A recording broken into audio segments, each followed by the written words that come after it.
High school basketball action on Central Illinois Sports, live from the 74th annual Macomb Western Holiday Boys Basketball Tournament and the final session of the Macomb Tournament as we kick it off with this consolation championship game between the Brown County Hornets and the Kewanee Wethersfield Flying Geese. Good evening to you. I'm Charlie Hull. Jack is alongside as well. It's the Great Rivers Bank pregame show on Central Illinois Sports. 2 games already in the books this morning in the broadcast action. 2 more coming up. This contest with the Hornets of Brown County at 7-5 on the year. And the Kewanee Wethersfield Flying Geese are 8-4 on the season. Both picking up wins earlier today after dropping their first game of tournament action. Looking to finish the tournament 3-1 are these 2 teams and taking home some hardware. We'll talk more about the matchup on the Great Rivers Bank pregame show. Glad you're alongside on Central Illinois Sports. Back with you after this. Wish you had extra cash for a vacation, a boat, a new car, projects around the house? Free up more cash for the things you want by taking advantage of low interest rates. Refinance your home with Great Rivers Bank and keep more of your money by lowering your monthly payment. Start the process online at greatriversbank.bank and work with one of our experienced loan officers to get the lowest rate possible. Great Rivers Bank, member FDIC, and an equal housing lender. B&N Trucking is locally owned and operated since 1999 with a family-oriented, family values approach to business, offering tandem, hopper bottoms, dump, and van hauling options for grain, fertilizer, aggregate hauling, and OTR deliveries, licensed and fully insured in all 48 states. If you need something hauled or want to be part of our team as a driver or owner-operator, call B&N Trucking at 217-289-3555 today. Are visions of sugar plums dancing in your head? Then bring your family to AADM Dance Studio to experience professional dance and tumbling instruction that encourages students of all ages and skill levels to excel to their full potential. Enroll in classes today and be entertained by the magic and power of outstanding teachers and memories that will last for a lifetime. Visit the studio website, www.allaboutdanceandmore.com, or call 217-473-3970 for more studio information. AADM Dance Studio, 210 Pittsfield Road, Mount Sterling, Illinois. This is Brandon Kindhart with Double K Firearms. Have you ever been in a big box store and saw something you just couldn't live without, only to find out the employee has no idea what he's selling? You know, the same guy that was behind the deli counter the day before. At Double K Firearms, we treat you like family and want you to enjoy your experience while you're here. We buy, sell, and trade new and used firearms and much, much more. We offer an amazing selection and extremely competitive prices. We would love to get you set up with whatever it is you're looking for, whether it's for hunting, recreation, or just adding to your collection. That's Double K Firearms, 212 East Main Street, Mount Sterling, or call 217-430-7523. And remember, always support local, and the best time to buy it's when you see it. Welcome back on the Great Rivers Bank pregame show. Great Rivers Bank with locations in Barry, Liberty, and Pittsfield. They're here to serve you with all of your banking needs. Find out more about their services by visiting greatriversbank.bank. Member FDIC and equal housing lender. Well, the consolation championship, what's that mean? That means you lost your first game of the tournament. You've won 2 in a row, and somebody going to exit tournament play with a 3-1 3-day stretch, and that's what you're looking for if you're this Brown County squad taking on Kewanee Wethersfield. Really, Jack, both of these teams very easily, in a couple of possession changes, could have won their first round games. You bet they could have. One played at 9 in the morning in Brown County. We were here for that in the Liberty game. Liberty had to have a big second. I told you about that. They outscored Brown County 45-24 in the second half of that game. Then on the other side, Wethersfield kind of let a game get away. Pittsfield got it to overtime and won it on a basket and an and one. And with 5 seconds left, Wethersfield couldn't get a good shot off and lost that game. Then when you turn it around, each one of them recovered. Brown County beat Canton 46-45. Wethersfield beat Illini Bluff 63-43. And then this morning, each one of them got a win. Brown County over Eureka 59-49 and Wethersfield 43-38 over Lewiston. Well, let's see. How do you think their legs will be from playing this morning? Well, if you take a look at these 2 squads, they both play about the same number of players, a 7 or 8 man rotation. Hendricker, really the kind of the go-to guy on the Brown County side, and Quagliano on the Wethersfield Flying Geese side, and both of them can put up points in a hurry and do a nice job of working the ball around to their teammates as well. Really, I would say overall, Brown County's got more of a solid team, but when you have a guy like Quagliano who can put up 30 points at any given night, it always makes them tough. And I was also very impressed with the way that Tevin Baker hits the boards for this squad from Wethersfield. He had a ton of rebounds against Pittsfield, and we've seen him do that in each and every game they've played here at the Macomb tournament. Glad you're with us on the Great Rivers Bank pregame show. Following this contest, we'll also have the Liberty Eagles and the Macomb Bombers in the 5th and 6th place game here on Central Illinois Sports. Stay tuned. We're back with more after this timeout on the Great Rivers Bank pregame show.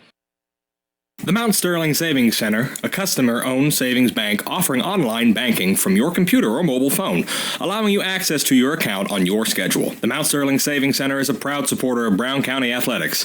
Mount Sterling Savings Center, conveniently located at 201 West Main, the intersections of routes 24 and 99, is a branch of the Beardstown Savings located at 301 South Main. Member FDIC and Equal Housing Lender.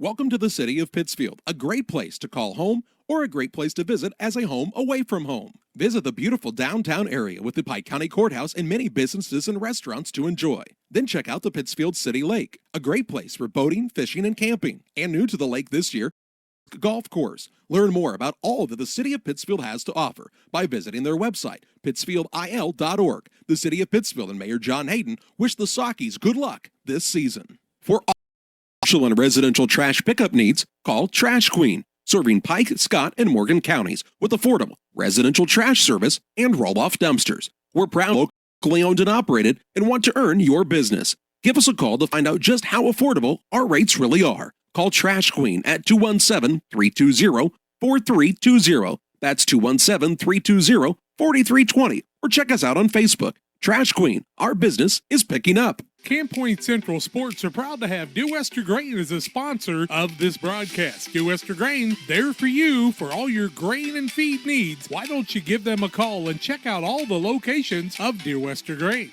With locations in Golden, Paloma, Mount Sterling, Clayton, La Prairie, Liberty, Industry, Carthage, and Blandonsville. For more information, call Dear Wester Grain Services 696-4461. That's 696-4461, or on the web at dearwestergrain.com.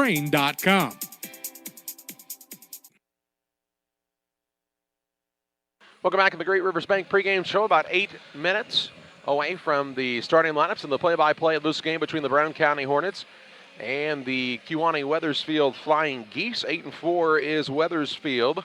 Brown County 7-5 on the season, both having respectable years and both looking to end the tournament with a victory here in the consolation championship game. And for these two squads, we had to turn in an all-tournament ballot, Jack, and both of them have players worthy of that. And usually you see somebody on the consolation side get somebody on that all-tournament team, and I would say both Colton Quagliano and Nathan Hendrick are in the running for that honor. But really for these squads, it's what the other guys do that I think will determine who wins this contest. Well, I think that's true. You got to have your role players play the places that they need to. But the one place that I see Brown County having a sizable advantage is in the honorary coaches. Josh Elby, helping, from Ron Elby Auto Sales here in Macomb. He's their honorary coach, and he's also the junior high coach at Macomb. So he may be giving them some pointers over there. You never know. You take a look at a program that Jeff Parsons has built over the years at Wethersfield, and it's one that's been used to winning, and they're having another good season. We've talked about Quagliano a lot. He was an All-Stater last year in the AP and the IBCA both, and he's just a junior, scored over, he's got to be close to that 1,500-point mark now that he's played this week. And he's a kid, he gets a lot of shots off during the game, but he does a lot of good things for them handling the ball. Also, I've heard he's a very, very good quarterback and can play a little baseball as well. And all-around athletes like that don't come around, and Kewanee Wethersfield should really enjoy it while it lasts with Quagliano in this next year and a half. Kewanee Wethersfield a little bit different. They're from a pretty populated area in the Kewanee area, but on the edge of Kewanee, and I'm guessing Wethersfield is a town close to there. They talk about it just being kids from Kewanee, but got to believe that. But Wethersfield's been around for a while. They've co-opted with Elmwood Brimfield in a couple of things, I think, in football possibly, Didn't they co-op with each other in the last little bit? Anawan. Oh, Anawan did. Anawan and Kewanee Wethersfield Anawan. That was a co-op. Ah. And they had some pretty good success on the football side. And, isn't it funny when you see teams have success in that fall sport, how it tends to carry over into the winter sport and vice versa? And it doesn't sometimes if you don't have success, you think? I think so, yeah. That's what I'm saying. If you don't have success, don't you think winning breeds winning and losing Oh, yeah. kind of breeds losing? Yeah. So if you have an all-state golf team, does it help your other sports in the... I don't know, but if you don't move that down to your drum, you got to talk louder. Okay, well, there's not a lot left of me here after a couple you're- of days. You about wore me out, you know? You're wasting away, I know for sure. Sparse crowd on hand on the other side, but really on our side, a pretty good group of green, and I can't tell if that's Brown County green or Field green, and you can't see green, so we'll just say a good crowd on this side of the gym in preparation for this contest. And, man, I think that, let's see, the third and fourth place game is going to be West Hancock, and they are going to play Abington Avon. And, man, West Hancock just ran out of gas against Farmington. A championship game, though, could be a dandy. Farmington Anchorage at 9:30 tonight. I think it could be a good one. I know I'm looking forward to hearing Leon's call. I hope it's on the internet so we can listen to it on our pillow. Our good friends from over at the Canton radio station will be bringing that game, and I am happy for Jeff Otto. Jeff Otto, a fine young man, a McMurray College graduate, coached at Route for a while, and a guy who I really have a lot of good feel for, and just glad to see him having some success in this tournament. Hope he can carry that into the rest of the season, and we could see Farmington in that regional, sectional, subsectional crossover, I think, before the tournament is over. Hoping this is a good one. It's the Wethersfield Flying Geese and the Brown County Hornets in the Consolation Championship of the 74th Annual Macomb Western Holiday Basketball Tournament. Starting lineups play-by-play your way next. York Tire understands that there is never a good time for a flat tire on the farm or on your commercial vehicle. That's why York's eases your pain with 24-hour farm and road assistance. They can come to you with their on-site service truck and get your equipment rolling again. York Tire offers tires for just about anything that has wheels and can service vehicles large or small. York Tire, 501 East Main Street, Mount Sterling, right behind the FS Fast Stop. Call 217-773-3947. Casting Lumber Company, your do-it-best quality paint dealer, mixes unique paint colors for any project. Bring a sample of your pillows, curtains, or other items, and Castings will scan them into their computer. Mix your unique color of do-it-best quality paint and save the information. Need a special gift? Castings Gift Department has gifts for everyone. Casting Lumber Company, hometown family-owned lumber and hardware store, supporting hometown schools and families for 45 years. Route 99 South, Mount Sterling. Call 217-773-2611. Time to be thinking about tax planning. You can count on Illinois FBFM for accounting, consulting, and tax preparation for farmers and businesses in Pike, Brown, and Adams County. Phone 217-593-7233. Illinois FBFM can take care of your farm accounting needs. Get your accounts in order for this tax season. Phone 217-593-7233. Contact Bob Ray, Jesse Shootman, and Triopian Kansas grad Emily Carls. Illinois FBFM in Camp Point, working for you. The team at Pike County Real Estate specializes in residential homes, commercial properties, tillable, and hunting land in west central Illinois and northeastern Missouri. We treat our clients with the utmost respect and do our very best to connect buyers and sellers together to best suit the needs of our customers. See our current properties at www.pikecorealestate.com or call us at 217-285-5800 for Pike County Real Estate. Do you know of a senior who has been declining physically or lost a loved one recently? Such life-altering events can often lead to depression or anxiety in older adults. The Senior Life Solutions Program at Culbertson Memorial Hospital is here to help seniors develop a new appreciation for living through different therapies and medication management. We are there to lend a helping hand when they need it. Let us help you rekindle your happiness. Please call 217-322-5201 for more information. Sarah D. Culbertson Memorial Hospital, where healthcare and community come together. Helena of Mount Sterling is a proud sponsor of this broadcast of Brown County Hornet Sports. For all your seed, fertilizer, and ag chemical needs, contact Matt Held and the professionals at Helena. Let them show you the best seed, fertilizer, and ag chemicals to make your farming operation a success. Call 217-653-0465. That's 217-653-0465 for Helena Chemical Company and Matt Held. Starters tonight brought to you by Real Nut and Twine, located just north of Pittsfield across from the airport. Your local headquarters for concrete lawn ornaments, statues, fountains, and much more. Stop in or give them a call at 217-285-5013. And if you know who broke the lights out at the airport, call them too. They'll be happy to pass it along. These two teams hoping to shoot the lights out. The Flying Geese are 8-4 on the season. At a guard, a 5'8 junior, Waylon Bryant. At a second guard, a 6-foot junior, Colton Quagliano. And to the third guard, he is a 6'1 senior, Isaiah Franklin. At a forward, a 6'2 junior, Brady Kelly. At the other forward, the 6'2 senior, Tevin Baker. Baker, Kelly, Franklin, Quagliano, and Bryant for the 8-4 Flying Geese. For the 7-5 Brown County Hornets, Eric Jones, their head coach. At a guard, he is a 6-foot sophomore, Brody Woodward. At a second guard is the 6'1 sophomore, Tate Fullerton.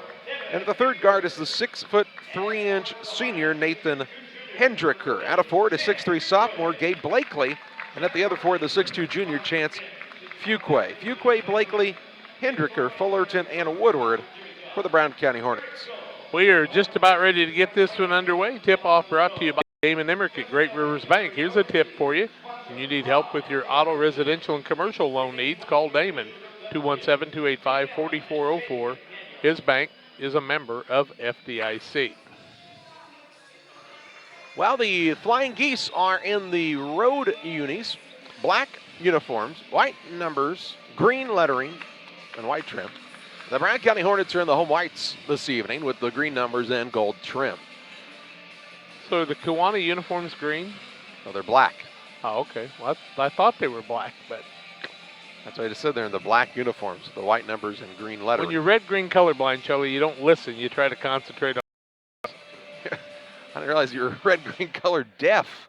I didn't even realize that was a thing. But red, green, stupid. There you go. Now we're just talking. don't listen. And Waylon Bryant's tying the shoe, and the referees are looking at Coach Parsons. It says, "Can you help him? Because he's having some trouble with the kicks down there." And we may see a sub into the starting lineup. I don't think I've ever seen a substitute before the game's actually started. He has relaced the shoe and he's ready to go. That took longer than the first quarter. The suspense was killing me. Hendricker jumps into the center against his countermate in Brady Kelly, both in the number 20 today, and the tip is up and controlled by the Hornets. Into the front court, Gavin Miller up under and missed the shot. Rebound tip, and it comes down to Quagliano. Quagliano takes it into the front court, right side Bryant. He's got him laced up, ready to fly. Shot no good, and the rebound to Hendricker for Brown County. We're 15 seconds in, and a shot by both teams. I think you'll see an up and down paced contest throughout the night tonight. Left side, Hendricker catches it behind the arc. Faces Kelly there. Free throw line, Fuquay blocked by Baker, and Baker gets the board. Off to Quagliano into the front court.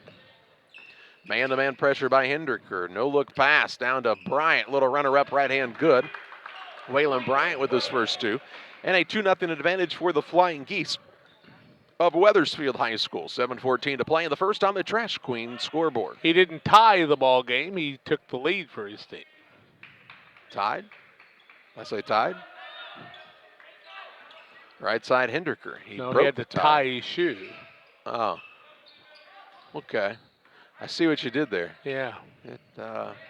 Here's Hendricker. He'll try to tie it up. He says, tie that one on. He tied it too. 6:48 to play in the first. Here it comes. Into the front court is Colton Quagliano, the tournament leading scorer at this point. Turnaround shot, Kelly at the free throw line, no good. And the rebound down to Gavin Miller. Miller will turn and take it quickly into the front court for Brown County. Coast to coast, lost it on the way up, but they'll say that's because it was knocked out of bounds off of Wethersfield's Brady Kelly. Tell you, Tevin Baker, I was giving him a hard time about him in the first game, but he's in the middle all the time. Here's a turnaround shot by Hendricker, good. He's got 4. And he gives Brown County their first lead of the day, 4-2, with 6:23 to play in the first. Here's an open three on the other side. A shot put up and good by Cale Nelson, knocks down the tray. And the lead is for Flying Geese. 6:08 to play in the first quarter. Run and gun for this Kewanee Wethersfield squad. I'll tell you a story about that in a moment. Here's a ball. Fuquay has it knocked away from behind, stolen away. Bryant will take it into the front court for Wethersfield. First turnover by Brown County. Bryant still on the bounce against Miller. No look pass down low. Finds Kelly. Kelly rises, can't get it to go. Rebound down to Baker. He'll throw it out top. A three ball on the way. Top of the key by Nelson won't go. Rebound underneath off of Hendricker and out of bounds. I was sitting watching the game and I heard some fans talking about the Wethersfield and Pittsfield game that Pittsfield won 52-51 in overtime back on Thursday. And they just couldn't believe that Pittsfield wasn't run and gun that Kewanee threw at them. Here's a shot put up and it's good by Kelly, and it's a 7-4 advantage for Wethersfield. Coast to coast, Miller in the blink of an eye takes it and lays it out the glass and in. Wethersfield Geese weren't ready for the quickness of Gavin Miller that time, and he cuts the Wethersfield lead to 1. 7-6, 5:20 to play in the first. I didn't notice the run and gun of Kewanee, honestly. Did you? Well, here's a shot inside, put up no good by Kelly. Rebound fought for, comes away to Bryant. Little floater in the lane is short. Baker an offensive board. He'll go up, miss it, but he's fouled by Blakely. Blakely picks up the foul, his first, team first. Free throws by Baker the other way. I mean, no disrespect, but they only scored 51 points. I've scored that in the old Atari basketball game. Baker's first free throw is as bad as they were the other night. He misses everything. And then he usually ended up switching the next one, which is kind of interesting.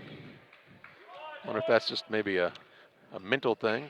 Well, they tried to bank that one. It was too hard. The rebound down, though, on the offensive side to Kelly. Out to Quagliano for a three, and he nails it. Colton Quagliano with the tray, and it's 10-6 Kewanee. Wethersfield, 4:55 to play in the first. Their largest lead of the contest. Miller with it into the front court for Wethersfield. Check that. Wethersfield's opponent, Brown County. On the baseline, it goes to Blakely. Blakely tries to back in against his man. Has to throw it back out to Hendricker. Hendricker on the little crossover, dribble drive, lowers the shoulder, and that is going to be a travel. Instead of a foul, they call traveling on Hendricker, who lowered the shoulder. 4:36 to play in the first quarter. 10-6 advantage for Wethersfield, and they're on the attack here. Colton Quagliano takes it across toward the right wing. Throws the top of the key to Nelson. Around the perimeter, it goes to Bryant. Bryant, not a very big young man, but he does a lot of really good things for this squad. Gets it in the middle to Kelly. His turnaround shot's good. Brady Kelly with his first two. And makes it 12-6. 4:13 to play in the first. Brady's got 4. First two since his last two, all right. Into the front court, Fullerton with it. Yeah, easy for you to say. You have the stat sheets. I just have a failing memory. But you've seen my stat sheet. Blakely with it. Yeah, that doesn't always mean anything. Off to Gavin Miller. First name, last name. Up top, Fullerton. First name, first name. Energy on the bench for Wethersfield right now, getting the team pumped up to play on the defensive end. Hendricker to Miller. Miller hands it off to Fullerton right side. Fullerton on the dribble drive. Bounces down to Blakely. Blakely gets caught underneath. Throws it in the middle to Fullerton. His shot is up, no good. Rebound down to Baker. He's got a handful of boards already. Into the front court, and with it is Quagliano. Takes the ball, hand off, dribble drive inside, all the way underneath. Kicks to the corner for a three by Nelson, and it's good. And it's 15-6 Flying Geese, and Eric Jones says, timeout, please. We'll pause as well. 3:20 to play in the first. Kewanee Wethersfield on top, 15-6 over Brown County. Back after this. At Country Financial, we're more than just an office you may pass by as you drive through town. We're a part of your community and help support the programs that make our neighborhoods thrive. We take the time to get to know our customers. We know that every situation is unique, and our goal is to understand yours, so we can help you be confident about your financial security and your future. Call your local Country Financial representatives, Jacob Giesler and Larry Grady, today at 217-773-3591 to talk about how we can ensure that the future you're dreaming of is something you can proudly own, no matter what it looks like. 3:20 left, first quarter of play. The Geese lead the Hornets 15-6. And Brown County called the timeout. We're back to live action here. If you're just tuning in, you've been watching that LSU-Oklahoma game. It's over. We know why you tuned in. Bummer Sooner. Here's Hendricker on the baseline pull-up. His shot won't go, and Baker another board. 4. He's a man on the boards, is Baker. Into the front court, Quagliano. He'll drive inside, a little out of control, and gets called for the offensive foul. Nice job by Hendricker to step in and take the charge. His team first turnover, number 1 on Wethersfield. 2:53 to play in the first, 15-6. The Wethersfield Geese are flying high to start this game. Brown County trying to fight their way back into this contest. Miller with it in the backcourt. Crosses it to Hendricker. Attacks down low with a no-look pass into Woodward. Shot no good. Rebound on the weak side. Blakely put back, won't fall. Rebound to Woodward, then it's swiped away. Turnover on the Hornets. Into the front court with it is Bryant. Bryant, a no-look pass on the baseline to Quagliano. He'll pull up for a 3. It's way short. Underneath is Fullerton on the rebound. Fullerton takes it across. 2:22 to play first quarter. Down by 9 are the Hornets here. Hendricker gets it right side. Nelson comes out to guard him on the defensive end of things. He'll work at free throw line to Hendricker. His shot won't fall through. And another rebound this time for Cale Nelson. To Quagliano, 2 minutes to play in the first. It's been all Wethersfield here in the early going of this contest.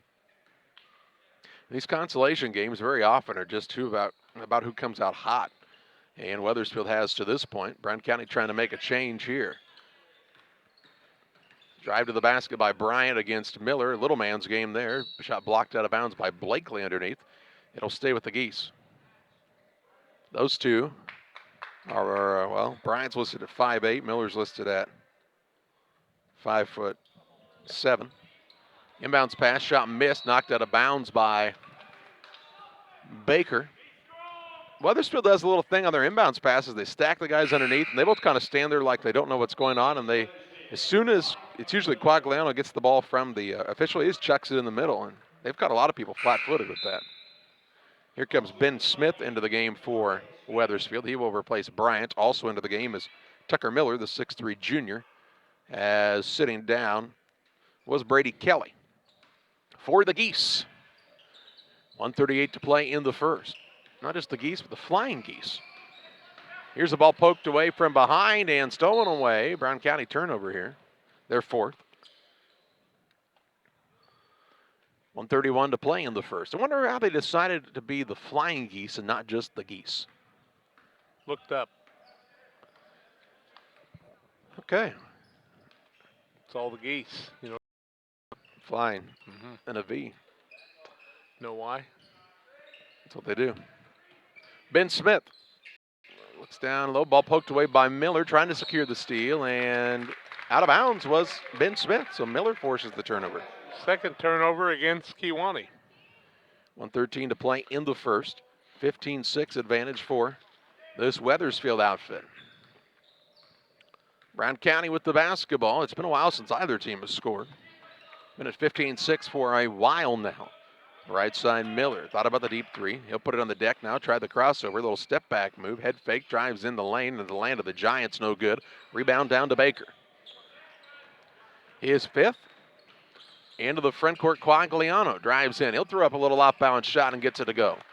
He's got 5. 5 points for him, and it's 17-6 Wethersfield with 40 seconds to play in the first. Not the start Brown County was looking for, and Kewanee Wethersfield likes the pace of this game. Fullerton walks it across for the Hornets.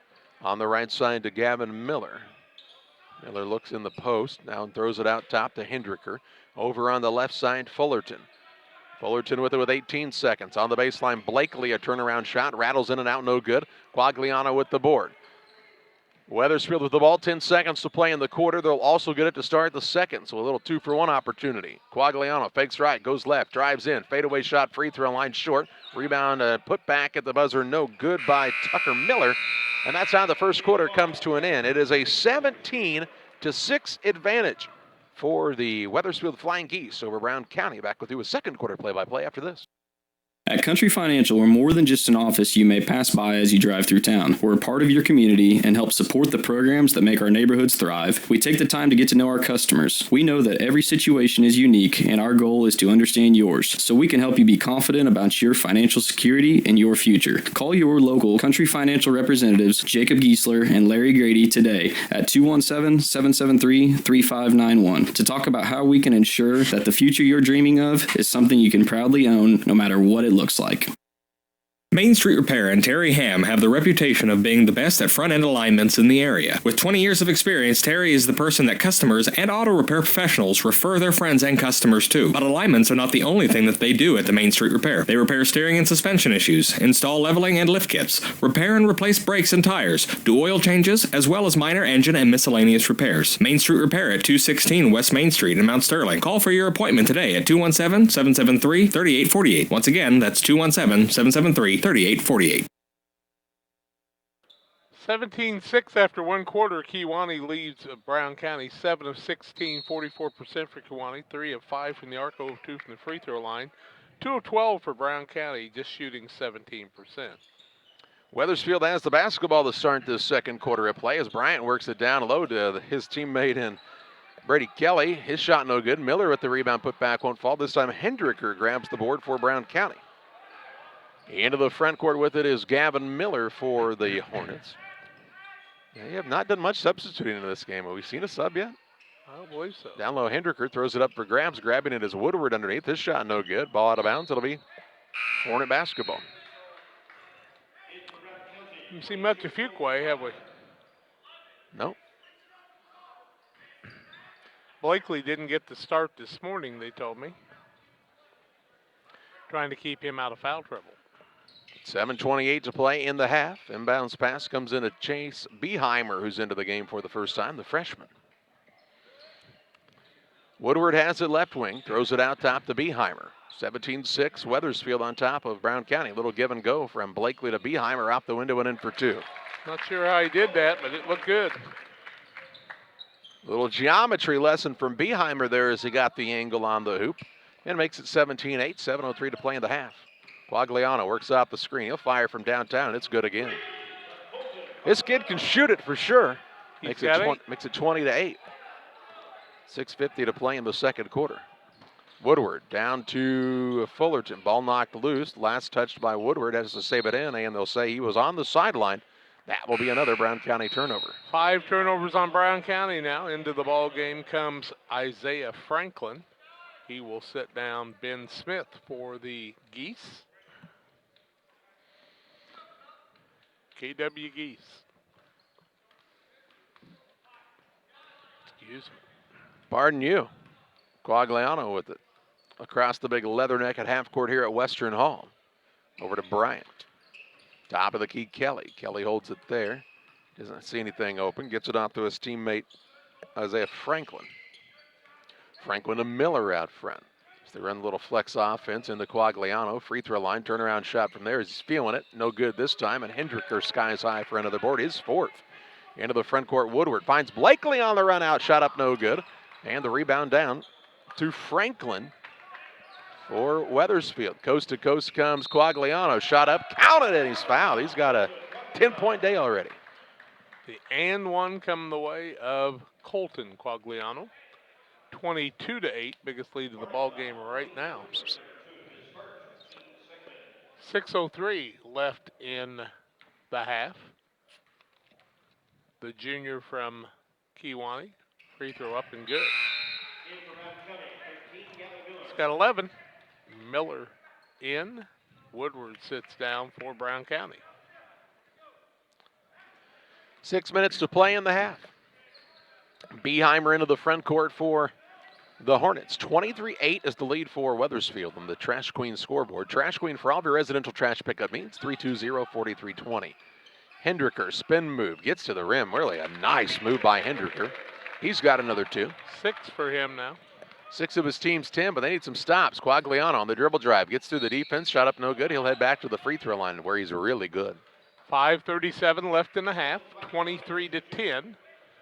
Jeff Parsons' Kewanee Wethersfield squad with the lead over Mr. Eric Jones's Brown County squad.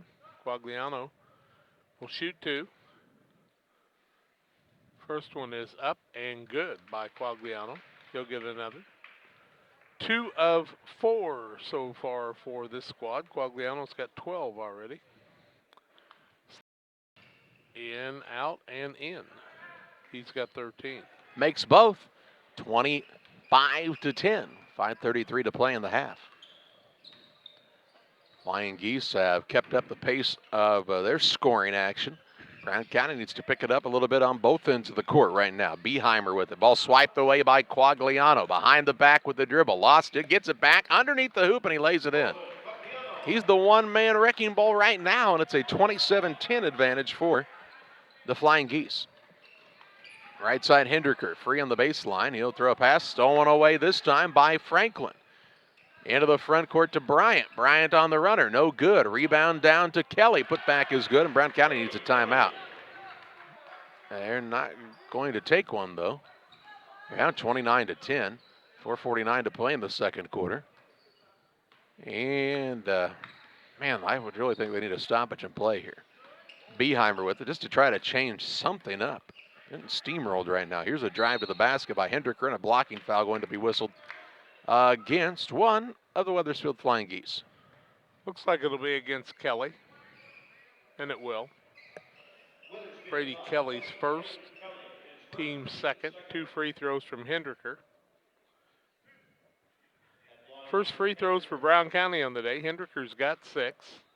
4:36 left in the half. First one up by Hendricker is no good. Into the lineup for Wethersfield, Baker returns. Also back in is Cale Nelson. Franklin and Kelly take a chair. Nathan Hendricker, the senior, puts up the second one. It won't fall, and Baker's got another board. Into the front court, all the way down. Quagliano finds Bryant, but he couldn't handle the pass. And that'll be a turnover on the Wethersfield Flying Geese, and now a timeout by Brown County. 4:30 to play in the second quarter, 29-10, the advantage for Wethersfield over this Brown County squad. We're back with you after this. Free medication delivery is a practice almost unheard of in the 21st century, but consistent with Moreland and Devitt Pharmacy's friendly small-town feel, they offer same-day medication delivery on all orders. Moreland and Devitt Pharmacies, family-owned with local employees with locations in Rushville, Virginia, Beardstown, and the Mount Sterling location, located inside the IGA. For refills, visit mndpharmacy.com or call 217-773-2020. For nearly 40 years, the Niebuhr Funeral Home has been serving our area with professionalism and compassion. This is our business, our hometown. You can be assured we take great personal pride in serving your family in your time of loss.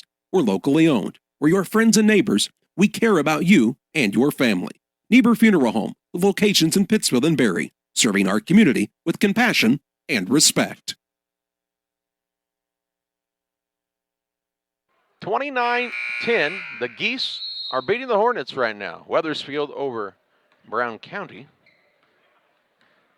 And it's ball out of bounds and up into the front court. Fullerton brings it for this Hornet squad. They took the timeout, and they've got to find some way to slow down this scoring output that the Wethersfield Geese put up. Here's a shot put up, no good. Rebound to Baker again. He's got 7. 7 rebounds for Tevin Baker already. Bryant with it into the front court for the Flying Geese. Crosses over, drives in. Little fadeaway shot, no good. Rebound down to Hendricker for Brown County, his 5th. To Beheimer. Beheimer on the dribble into the front court. Slows some things down. Wants Miller to come get it. He does. Throws it inside and turns it over. 8 turnovers for Brown County now. Behind the back, Quagliano. Little step back tray on the way. Good again. He's hot right now is Quagliano. 18 of his team's 32, and there's still 3:35 to play in this second quarter. There's a reason this kid was an all-stater as a sophomore. Man, you just don't see that very much. Here's Beheimer with the basketball. Works it out top to Hendricker. Sizes up his man. Fakes the little step back. He'll spin. Put one up. Floater no good. Rebound again to Baker. He's going to have the Baker's dozen here in just a moment. He keeps scrapping them like this. Quagliano into the front court. He goes coast to coast. Blocked by Hendricker. Rebound down, though, to Wethersfield. Inside, Baker gets it with the left hand. Missed it. Gets his own rebound. Puts it back up and in. He's just tenacious on the boards. First 2 points of the day. 34-10 Wethersfield. 9 boards for him. Here's an offensive foul now by Hendricker as Miller draws the charge. The wheels falling off right now for Brown County. First on Hendricker, 3rd team foul. Turnover number 9. Jeff Parsons and company, they're pumped up on the bench. He gives Miller a big hug when he comes to the sideline, so that's how you step in and take a charge. 2:56 to play in the second quarter. 34-10 advantage for Wethersfield. They've lost, 4 games on the season by a combined 6 points. This could be a team that could be undefeated. Think about that. Here's Quagliano, kicks to the corner. Good look from 3. No good this time by Nelson. Rebound down to Kelly. He'll put it back up and in. The Hornets that time did a tremendous job of boxing out Baker, but that means Kelly was wide open to pull down a board and a putback, and it's 36-10. Beheimer on the crossover drive inside. Shot up no good, but they'll say he was fouled on the floor anyway. Ball out of bounds to Mount Sterling, Brown County underneath. Nice drive by Beheimer that time. Went right to the bucket, did the freshman. Got a foul. Quagliano is second. Team third.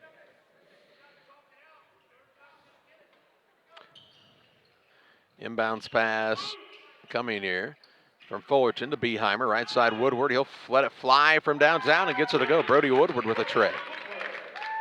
Makes it 36-13 with 2:15 to play in the second on the Trash Queen scoreboard. Quagliano walks it into the front court.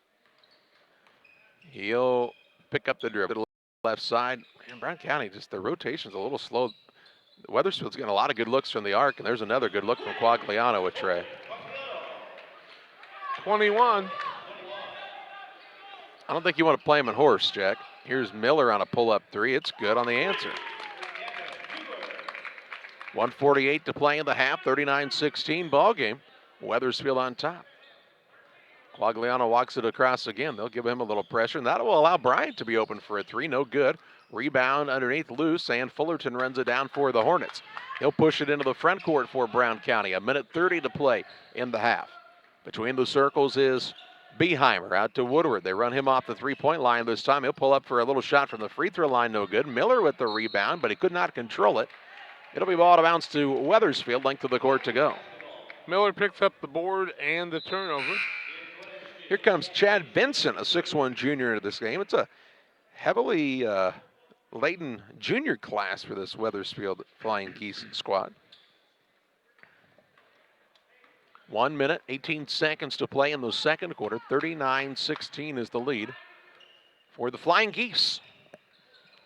Here's a wide open look. They'll leave the new guy Vincent open. He'll put up a shot, no good. Rebound down to Kelly on the offensive glass. He'll put it back up, won't fall. Baker there to clean it up this time. He's got another board and a basket.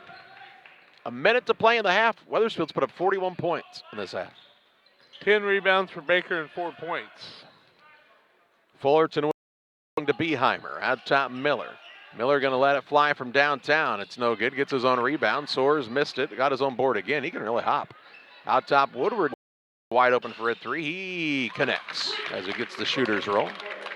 41-19 with 35 seconds to play in the half. Keep the ball in the camera there, Jake, will you? Into the front court with it is Quagliano. Calls out the play, gets it to Vincent on the left wing. Wethersfield not in a big hurry here, up 41-19 just before the half.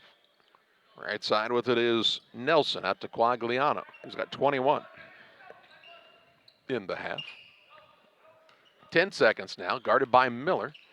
Right wing to Vincent, looks down on the post to Kelly, ball overthrown, but there's Baker to clean it up. Shot no good, rebound tipped around, and that's how the first half comes to an end. It's all Wethersfield in this contest so far. 41-19, they lead the Brown County Hornets as we take you to the Illini Community Hospital halftime show, where we pause for a break here. On the other side of the break, we'll take a look at halftime stats and more as you watch high school basketball from Macomb on Central Illinois Sport. Illini Community Hospital, our goal is to provide high-quality medical care close to the communities we call home.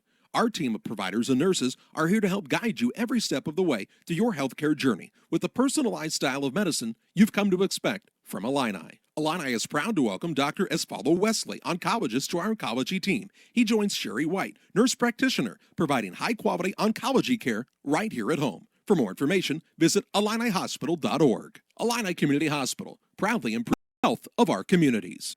Hey, this is Lance Grady with L. Grady Realty, Brown County's premier residential and commercial real estate brokerage. If you're in the market to buy, sell, or rent, we would love to work with you. You can check us out on the internet at www.lgradyrealty.com, find us on Facebook, or call or text me personally anytime at 217-491-0812. L. Grady Realty, local brokers, local office, local expertise. We are Brown County's leading residential real estate brokerage. When you're a customer at West Central Bank, the staff makes you feel like family. They greet you with a smile and know you by name. They help you plan for today, tomorrow, and beyond. They offer unique products, such as 15 and 30-month flex CDs with competitive. Join the West Central Bank family by opening a checking account and experiencing their cutting-edge online products. West Central Bank, located in Ashland, Beardstown, Rushville, and Springfield. Banking for your future. Equal housing lender, member FDIC. Just like a coach preparing their team for a new season, Doug and Darren, your ASC certified technicians at Henry Automotive, will make sure your vehicle is ready for whatever season is ahead. Henry Automotive provides dealership quality auto repair and service at hometown prices. Henry Automotive, located at 1157 690th East Street in Mount Sterling. Just turn north at the KC Hall onto Damon Road, drive 1.8 miles, and look for the big blue and yellow sign, or call Henry Automotive at 773-9066. Welcome back to the Illini Community Hospital halftime show. For over 75 years, Illini Community Hospital has been serving the communities they call home with high-quality medical care close to home. Learn more about their services at IlliniHospital.org. It is a 41-19 lead for the Wethersfield Flying Geese over Brown County here at the halftime break from Western Hall in this consolation championship game. It was a 17-6 Wethersfield lead after the first quarter, and then they outscored Brown County 24-13 in the second quarter to take this advantage into the halftime break. Two lead changes. They were very early in the contest.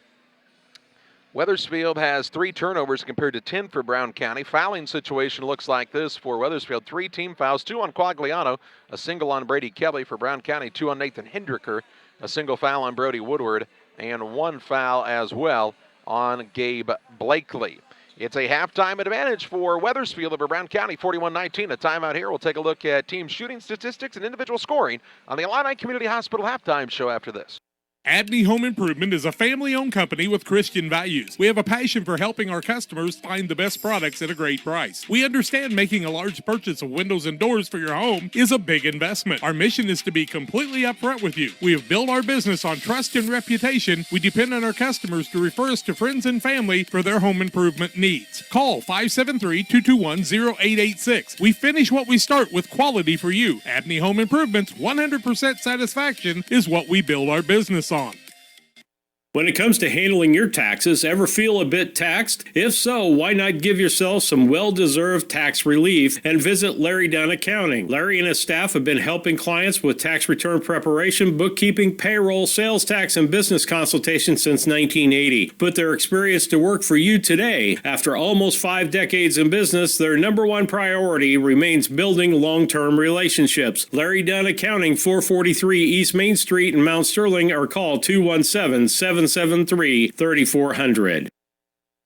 This is Tracy Hendricker with the Hendricker Funeral Home in Mount Sterling. On behalf of our entire family, we wish the best of luck to all the Hornet teams this season. Jamie and I have always been so proud of the athletic programs in the Brown County School District, which was such an important part of our own children's formative years. We are honored and humbled to have served so many families in Brown County and pledge to continue the tradition of assisting families with the dignity and compassion our community deserves. Thank you, and go Hornets! The Comfort Man at Scranton Heating and Cooling has been providing superior comfort to West Central Illinois since 1985. Installing Trane and Mitsubishi comfort systems and servicing all brands, the Comfort Man has the best equipment and technicians to keep your family comfortable year-round. Call the Comfort Man Scranton Heating and Cooling at 217-773-2626. That's the Comfort Man at 217-773-2626. Or visit them on the web at comfortman.com. Back with you live at Western Hall in Macomb, a 41-19 advantage for the Wethersfield Flying Geese over Brown County here at the halftime break on the Illini Community Hospital halftime show in that first half of play. Brown County from the floor, well, they were 8 of 24, shooting 33%. 3 of 4 from 3, 75%, 0 of 2 from the free throw line. Led in scoring by Brody Woodward and Nathan Hendricker with 6 points apiece. 5 for Gavin Miller. 2 points in the first half for Cole Beheimer to round out the scoring for the Hornets. 5 rebounds for Hendricker in the first half. 4 for Gavin Miller to lead there. 14 total rebounds for the Hornets compared to 28 for the Flying Geese. That's right, 28 rebounds in the first half, including 11 by the rebounding machine, Tevin Baker.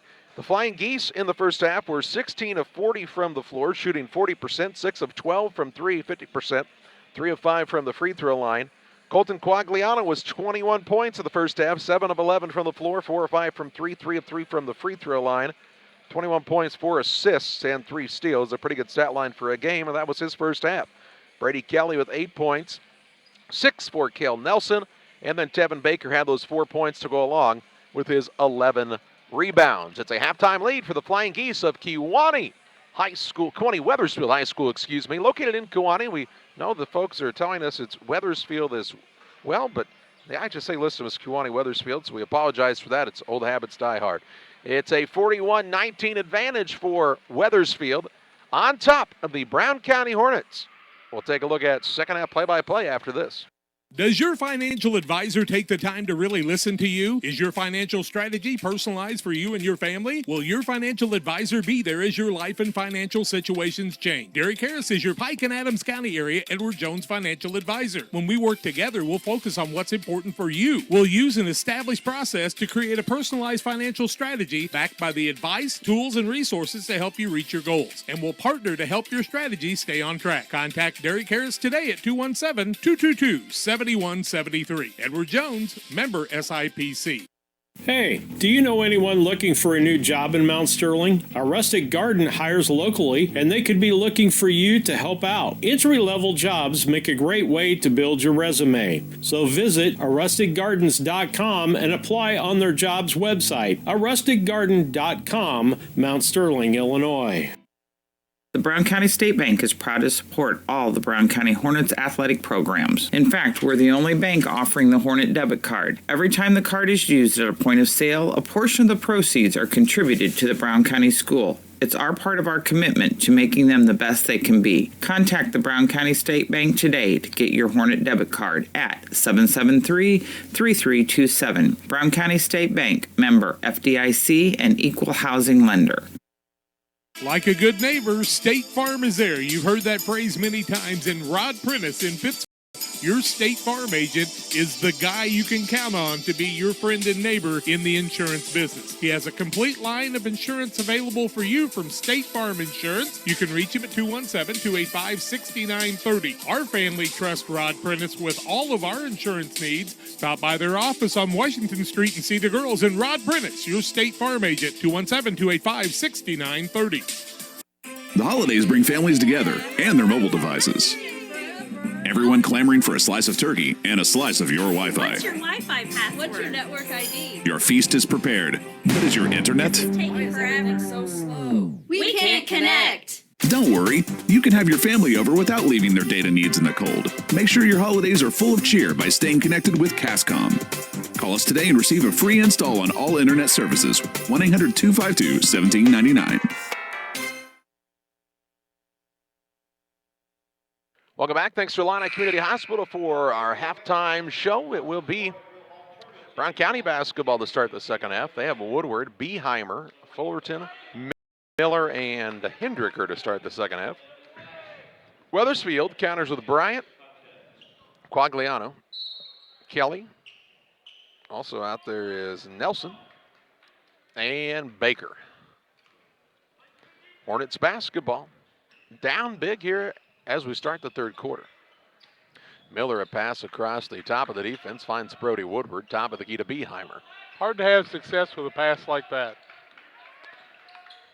Woodward now on the dribble into a double team, trying to work away from it. Gets it tipped, but run down by Fullerton. Fullerton dribble drive in, fakes, goes up, and scores his first two. Pretty good move for a sophomore. Fullerton with his first basket cuts the lead to 20. 7:25 to play in the third. Bryant with it into the front court. He'll throw a no-look pass on the right side to Nelson. Nelson out front to Quagliano. You got to get out on him about anywhere. He'll shoot it from the college line, missed the shot there, rebound down to Baker, and then lost it out of bounds. So a turnover off the board. Baker gets his 12th board, though. I think he thought that ball was knocked out by somebody. He says, you know, I usually don't just lose the ball out of my hands, if you've noticed. They don't know him well enough to trust him. So. You watch some games here, this kid can flat out rebound the ball. Yes, he can. Miller with it. He gets underneath that offensive board and makes some space for himself. Here's a backdoor pass behind Hindricker. Baker on the floor after it, tied up, and it'll be Wethersfield basketball. On the possession arrow change. You know, something to be said about a kid like Nathan Hindricker, 4-year starter. His team's down by 20 to start the third quarter. Gets a bad pass to him, and he's still diving on the floor after the ball. He cares, and that is so important. With the basketball is Quagliano, works it to Bryant. Bryant dribbles out near the half-court line, now reverses, drives inside. He's going to have a little teardrop shot up, and it's going to go. Another 2 for Waylon Bryant. He's got, what, 4? And now a inline violation as Miller was out of bounds. Stepped in bounds and went back out with it while he was trying to inbound the ball. Haven't seen that in a while. 6:33 to play in the third, another Brown County turnover. Quagliano with it on the inbounds play. He'll try the drive in, little floater from 8. It's too hard. Rebound tipped around. Baker trying to grab it. It's saved in by Kelly out to Quagliano. He'll fire a 3 from there, and it's no good. Rebound loose, and coming away with it is Woodward.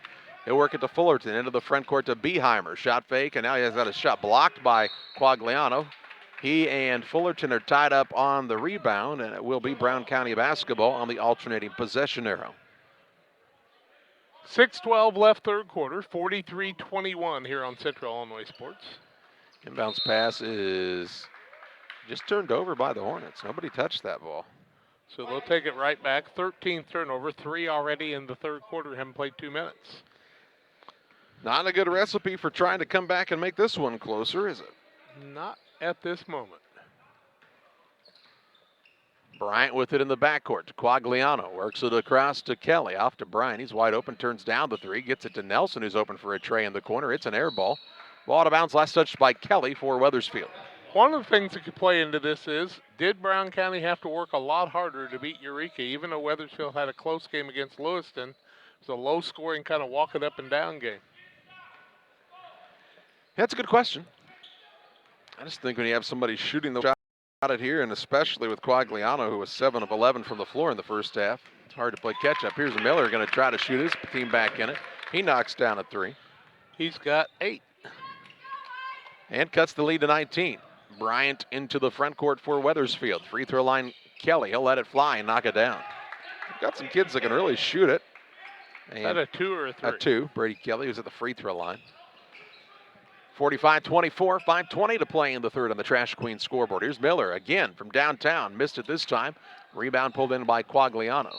Pressured by Miller in the backcourt and fouled. Quagliano had the ball. Miller was bound determined he's going to take it away from him. And, you know, the thing about Quagliano is he's only 6 foot tall, but he's got some shoulders on him, some strength. You can tell he hits the weight room. Football player, too. That always helps. Bryant takes it into the front court to Nelson. Nelson back to Bryant. 5:03 to play in the third to Nelson right wing. They leave him alone from 3. He drives in now, and nobody stops him. Missed the shot. Baker's there for a rebound. And his putback no good because he's fouled. Baker's going to go to the free throw line. Baker gets another board. This one on the offensive side. 13 for him on the day. Is that the Baker's dozen? It is. Tevin Baker has 4 points. Struggles from the free throw line quite a bit and continues to do so. 0 for 3 from there. Steve Smith Painting, for all of your painting needs, from a single room to the whole house, from a fence to a barn or grain bin, Steve Smith Painting can do it all with quality work and affordable pricing. Call Steve Smith, 217-248-0993. Misses the second one. Hindricker gets his 7th board. With the end of the front court is Woodward, out to Beheimer. Right side, it's Fullerton. Dribble drive in, gets to the rim, left hand good, and he's fouled. Didn't see the foul, just saw the bucket by Fullerton. And who's they going to call it on? Quagliano? No? Nelson. Nelson. his first, team third. The and one for Tate Fullerton, the sophomore, who we saw basically debut last year as a varsity player as a freshman, as we had to add him to our card. Can't get the free throw to fall. Rebound comes off the other way, and that is to Kelly. 7 boards for him now. There's been rebounds to be had in this game. There's been a lot of shots taken. Here's Bryant, drives inside and has the ball swiped away into the front court. Fullerton on the run out. He'll go up and score 2 more. Fullerton with 4. That time Bryant just put his head down and wasn't paying attention where he was going. He just ran himself into problems. Timeout on the floor, we'll take it 2. 4:19 left in the third quarter. The Geese 45, the Hornets 28. Wethersfield with the lead. Back after this. Some seniors need a helping hand in the fall months, while others have more complicated medical needs. At Heritage Health Therapy and Senior Care in Mount Sterling, we know the quality of care you receive can make all the difference in recovery. As leaders in senior health care, not only do we care for the clinically complex and provide restore-to-home therapy, we provide exceptionally compassionate care in a home-like setting. Make the Heritage Health team your healthcare team. Call us today at 217-773-3377 or visit heritageofcare.com/Mount Sterling to learn more. At Lanham Chiropractic, their mission is to ensure that they guide each patient to the possibility and enjoyment of a healthier you. Dr. Chris Lanham works together with each patient to identify the cause of the chiropractic issue through chiropractic care, proper nutrition, and natural supplements, all while utilizing honest and trusting communication. If you're looking for a hands-on chiropractor who's proud to call this area home, call Dr. Chris Lanham at Lanham Chiropractic in Pittsfield at 217-285-6300.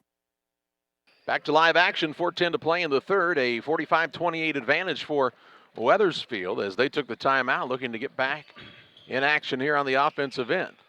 Quagliano with it behind the arc left side. Fakes the ball screen, now drives in, is fouled hard, and he'll shoot 2 shots. He's grabbed by Miller from behind. Now a technical going to be called against Gavin Miller as well. Gavin is really in need of showing a little discipline once in a while, and he'll have to sit down because of that. Won't have to, but his coach is going to sit him down. We're going to see Mason Buss for the first time. He's a young man that started last year, was he not? Quagliano, first one is good. He now has 22.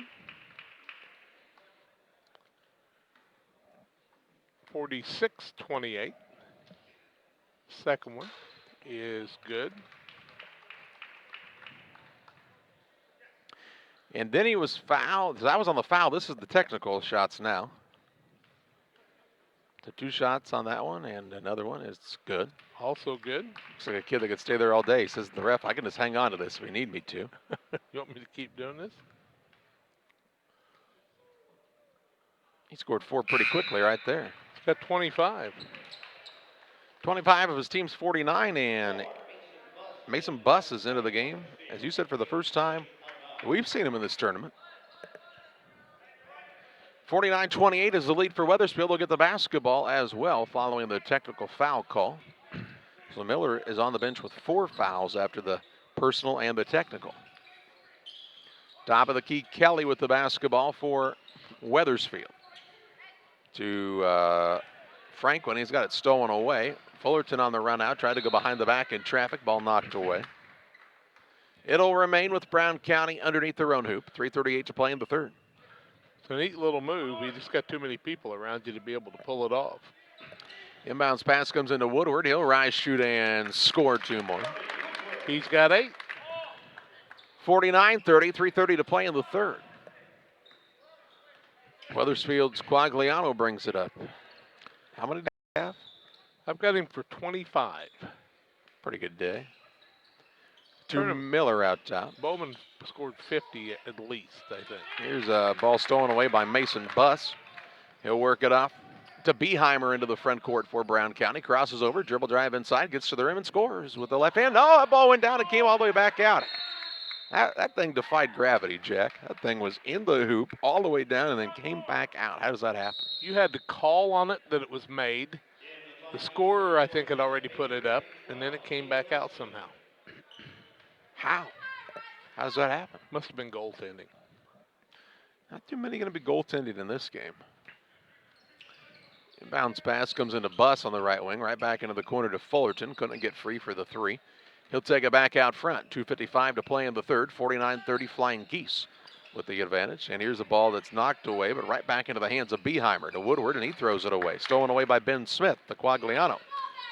He'll push into the front court, fakes. Now a no-look pass down to Smith. His shot blocked, but a foul going to be called on Woodward. Put Ben Smith at the free throw line. Woodward will pick up the foul. His second, team 5th. I was way behind. I didn't get those 2 from Miller. Ben Smith puts the first one up. It's clinic at the free throw line for everybody other than Baker on the day at the stripe for this Wethersfield squad. And I think that's an area they'll need him to improve on as this season goes along if they are hoping to make a deep postseason run. They had a really nice year last year at 28-3. Was there another Ben Smith in the tournament that's a much bigger young man? Yeah, he plays for Taylor Ridge? No, for Farmington. Farmington, okay. Probably an all-tournament player. Buss with the right wing, works it out top to Fullerton. 50-30, the lead for Wethersfield. 2:25 to play in the third. Out top Fullerton. Puts it on the deck, now to Blakely left side. To Hendricker. First time we've called Hendricker's name in a while. 3-point shot by Beheimer's an air ball, and the rebound falls into the lap of Kelly. Into the front court, Quagliano with the basketball. Wants Baker to come out and set a screen for him. Looking to get open. Another screen from Miller. Quagliano crossover, drive, floater, no good. Rebound underneath to Hendricker. He'll take it up. He and Blakely are both out there right now. Dribble drive in, Hendricker, coast to coast, left-hand runner. His shot won't fall. Rebound loose on the court. Diving after it is Ben Smith. Good hustle by Smith. Somebody put a lid on Brown County's basket. Quagliano crosses over, drives in, puts it up, no good. Fouled by Blakely, and he'll shoot 2 shots. Blakely will pick up the foul, his second, team 6th. Quagliano, who is 4 for 4 from the free throw line, has 25 points. Bet he makes at least 1. You want to bet? You see him get fouled hard. That time he got fouled pretty hard. He just pops back up and he says, "Thank you. I'll go shoot the free throws now." First one's up. 26 for him now, 5 for 5 from the free throw line. Pike County Express, your local family-owned newspaper, also with the Democrat Messenger in Brown County. They've been serving you since 1991. Check them out on a newsstand near you. I'm going to say, if you're not advertising with us, you're missing a good deal. Misses the second one. I jinxed him too. Hendricker with another board, his 9th. You said he'd make at least 1. Yeah. So technically, you were right. Here's Hendricker on a little dribble drive, and he goes right around Baker and scores. Good head fake to get the man off his feet and right around him to the rim. 2 points and a rebound away from a double-double. 1:15 to play in the third, 51-32 Flying Geese. Brown County's not been able to close that gap very much, have they? No, they have not. Here's Nelson down low, creating some space. Missed the shot, gets his own rebound, trying to go back up, no good. Rebound over the back was Blakely not called, it's tipped out anyway.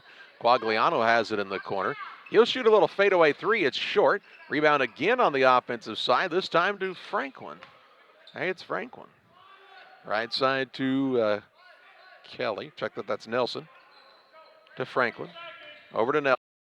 40 seconds to play in the third. Hey, somebody said it's 40 seconds. Wake up. They said that earlier. You can count. They didn't say 3 seconds yet, though. Quagliano, 3-point shot on the way. How about that one? Better guard him. That's what they should have said. 29 for him now. Pretty soon somebody will say, hey, guard number 10. 22 seconds to play in the third. What's the record for points in a game? 50 at least. It's Randy Bowman from Scioto. In this tournament? Yep. Out top, Fullerton for a 3. It's too short. Rebound down to Ben Smith. Into the front court, Quagliano leaking back. He's about to get another 2. No, it's blocked by a hustling Mason Bust. Then Quagliano picks it up. He says, I'll still get 2. It's all right. He was right. 31 after 3 quarters. 56-32 in favor of Wethersfield. And we're back after this with fourth quarter play-by-play. Farmers State Bank of Camp Point, a branch of United Community Bank, wants to be your bank. Their friendly and helpful staff enjoys working with customers to give them the best banking experience possible. They're a full-service bank offering savings, checking, CDs, IRAs, and now offering mobile banking where you can bank from your smartphone. They can handle all your borrowing needs, whether it's home, auto, commercial, or agricultural loans. Contact Farmers State Bank at 217-593-7756. We want to be your bank. Member FDIC.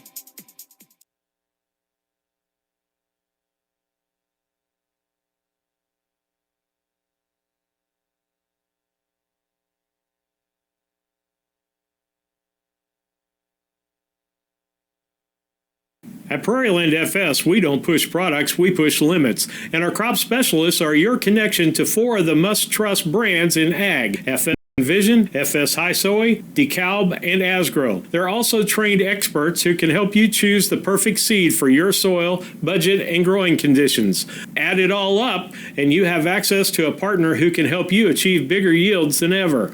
Contact your Prairieland FS crop specialist today to ensure you have the best seed portfolio for your operation. 56-32 in favor of Wethersfield. Shot blocked by Baker. Of Baker by Blakely. And Quagliano will get it. He's got 31 points. Had 32 in the win over, or the loss to Pittsfield, excuse me, in the opening game. What'd you say the record was? 51, Randy Bowman. Here's a 3, no good. A rebound on the play, pulled down by Hendricker. He's got the 10 boards now. Into the front court, Beheimer with the basketball for Brown County. Works it out top to Hendricker. On the right side, Buss. 56-32 the advantage. Quagliano now trying to steal it away. Knocked it into the backcourt, but Beheimer ran it down to Buss on the right wing. Skips it across left side to Hendricker for a tray. It's good. Nathan Hendricker with the three-pointer. Got the double-double as he's got 11 points now, too. He usually has a pretty solid floor game for this Brown County squad. But that three-pointer still only makes it 56-35. Yeah. 6:50 to play. Pittsfield and Brown County will play in January, right? I think it's a February game, actually. I'll be darned. Out front with it is Chad Vincent. Off to Baker. Baker looks for an opening. He'll be called for 5 seconds. 8th turnover against Wethersfield. Quagliano's going to sit down. When's the last time that happened? He didn't get much of a break usually. But he does here with 31 points. His team up by 21 with 6:03 to play. Into the front court, Fullerton with it for the Brown County squad. Works it to Buss. Man, we've not seen Fuquay. He started the game, and has he ever been back in since? I have not seen him back. Here's a shot put up no good, and the rebound down to Baker. Into the front on the dribble for Wethersfield. 6:09 to play, up by 21 are the Flying Geese. On the right wing, Franklin looks for an opening. Top of the key, Vincent. Vincent over on the left side of things to Bryant. Bryant dribbles toward the left wing. Gets the pick from Baker. Tries the dribble drive inside, backs his way in. Little turnaround jump shot, no good. Rebound down to Vincent. Kicks it back out top to Nelson for the 3. It's an air ball. He knew it as soon as he shot it, as he went to trying to chase it down. Here comes Miller into the game. He sits down Nelson for Wethersfield. They're going to go 3-1 in their first Macomb Holiday basketball tournament, unless Brown County makes a huge comeback here. They'll set a record if they do. Here's is that Cody McKean into the game for the first time? I believe you're right. 5'9" senior for Brown County. 5 minutes, 40 seconds to play. Hendricker with it on the wing left side. Works off the Blakely screen, drives in, and is fouled on the floor by Baker. Baker will pick up the foul. I think that's just his first. No basket, foul on the floor. It's the second team foul and the first on Baker, as you said. Did you notice that they only go up to number 24 in their lineup? Wethersfield? Yep. No numbers in the 30s, huh? There'll be a foul underneath on Miller, Tucker Miller, I believe. And he'll pick up his first, third team foul. Haven't seen Gavin Miller. Since he got the technical, yep. Here's Blakely, gets it on the inbounds, down low to Fullerton and threw it out of bounds. Turnover number 15. 5:25 to play. 56-35 is the lead for the Flying Geese, and they'll be on the attack here. But the teams at this point just kind of going through the motions, and kind of been a tough couple minutes to watch here. Miller with it out front. Throws a pass that's stolen away by Fullerton. He's all by his lonesome into the front court. His layup is up and good. More fun when Quagliano was out there scoring some points, honestly. 6 points for Fullerton now. Under 5 to play in this consolation championship game. We'll also have a Liberty and Macomb coming up in the 5th and 6th place game on Central Illinois Sports, so stay tuned for that. Wethersfield's Tevin Baker has it at the free throw line. He and Blakely bouncing off of one another there. Jake Holt wants to know who's going to win that next one. Here's Bryant on the dribble, fouled by Hendricker as they put both hands on him. Nathan's second. Team 7th? I believe it is. Bonus situation into the ball game is going to come Brady Kelly. Baker's going to sit down. Coach Parsons realizes with a lot of season left, you don't want to have anybody get hurt in a game that's meaningless at this point. Doesn't mean it's meaningless to the kids, but not in question right now. Brian has 4 points and shoots an air ball on the free throw line. So it'll be Brown County basketball, 4:35 left, 56-37. Oh, Quagliano's coming back in. What do I know? Bryant will sit down. I don't know if they have very many other guys on the bench, really. They don't have hardly any substitutes, do they? 4:28 to play, 56-37. Flying Geese on top. Here's a ball tip, but run down by McKeon out front. Fisher's into the game. Might be a team that has a lot of sophomores that they don't want to burn playing time that they could play in the younger games. Here's a shot put up, no good. Rebound down to Fisher. He'll put it back up, won't fall. Rebound tipped around, and saving it in bounds is Miller on the sideline. It'll be Flying Geese basketball. Into the front court, Kelly with it on the right wing. Works it out top to Quagliano. 56-37 advantage for Wethersfield. Miller gets a touch out front.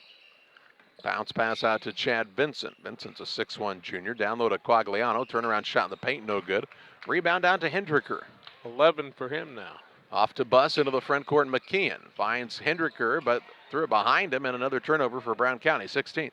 Into the front court, Quagliano, a little up under and missed the runner. Rebound tipped, and McKeon has it for the Hornets. And then he's fouled in the backcourt by Brady Kelly. Kelly will pick up the foul, still not in the bonus situation. His second, 15 foul.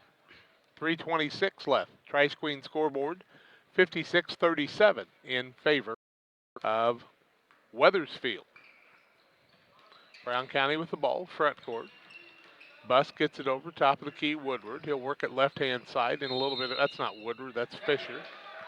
And the foul will go against Kelly, I do believe. Traveling actually called first. Oh, my mistake. Yep. Turnover number 17. I saw Kelly from the Wethersfield squad kind of beating on his hip, and I thought it was on him. 3 minutes, 5 seconds left in this one. Fisher holds it high above his head. He'll get it top of the key to Miller. Inside to Vincent. Fakes, now lost the dribble. Works it right side. Here's Franklin for a three. It's not going to fall through. Rebound tipped around. Miller went right after it. His putback won't fall, but he's fouled. And really nice, aggressive rebounding again for this Wethersfield squad as Tucker Miller will be rewarded with 2 shots from the stripe. Miller looking for his first points. Who was that foul on? Buss. Buss. His first. 8th team foul. First one up and good by Miller. He'll get another. 57-37, 20-point game. Next up, Liberty and Macomb. Second one up, also good. Thought maybe the Macomb people would really be filling it in right now. As they're dressed in purple and blended into the seats. Not a lot of fans in the stands right now, but this game's running a little bit ahead. That's scheduled to be a 6:30 start, and I bet you it'll start closer to about 20 after. Barring a big delay here. Here's Hendricker on a spin move inside. He gets to the rim. He's really good at that move. Yep, Got 13 points and 11 boards in the day. Solid performance by the senior. Quagliano with it. He says, I haven't scored in a little bit. I'm going to drive in. Shot up no good. Fouled. Shoots 2 shots. Foul on Fisher. His first. 9th team foul. 2:22 left with a 58-39 score. Kind of got hit on the arm that time to Quagliano. Kind of looking at his left arm. He got scratched a little bit. His first free throw is good. He's missed 1 out of 7. 30 points, or 31 points on the day, make it 32 now. Jake Lanning into the game along with Mason Henry for Brown County. Quagliano, second one, short. Rebound comes off to Miller. Miller with the power move back up, and he scores. Tucker Miller with another 2. He's got 4. 61-39, 2:10 to play on the Trash Queen scoreboard, and Quagliano fouls the man at the half-court line. He wanted to get his teammate into the game in Braden Conway, the 5'7" junior, and he needed to stop the clock to get him in. So Quagliano will sit down with 32 points? 32. I was trying to think about Conway, then it's Conway Twitty, the singer. Convoy is a trucking, or a group of trucks going down the road. Doesn't necessarily have to be a group of trucks, does it? No. Could be covered wagons. You ever ridden a caravan, I think is what you're looking for. Yeah, that's it. Up top with the basketball is Cody McKeon. A little dribble drive, kicks it out behind the arc to Buss. That move I would have been faked out on. McKeon going to fire a 3, no good. Rebound down to Miller for Wethersfield. He clears him with the elbows. Works the ball to Vincent, who throws a pass into the front court, stolen away by McKeon.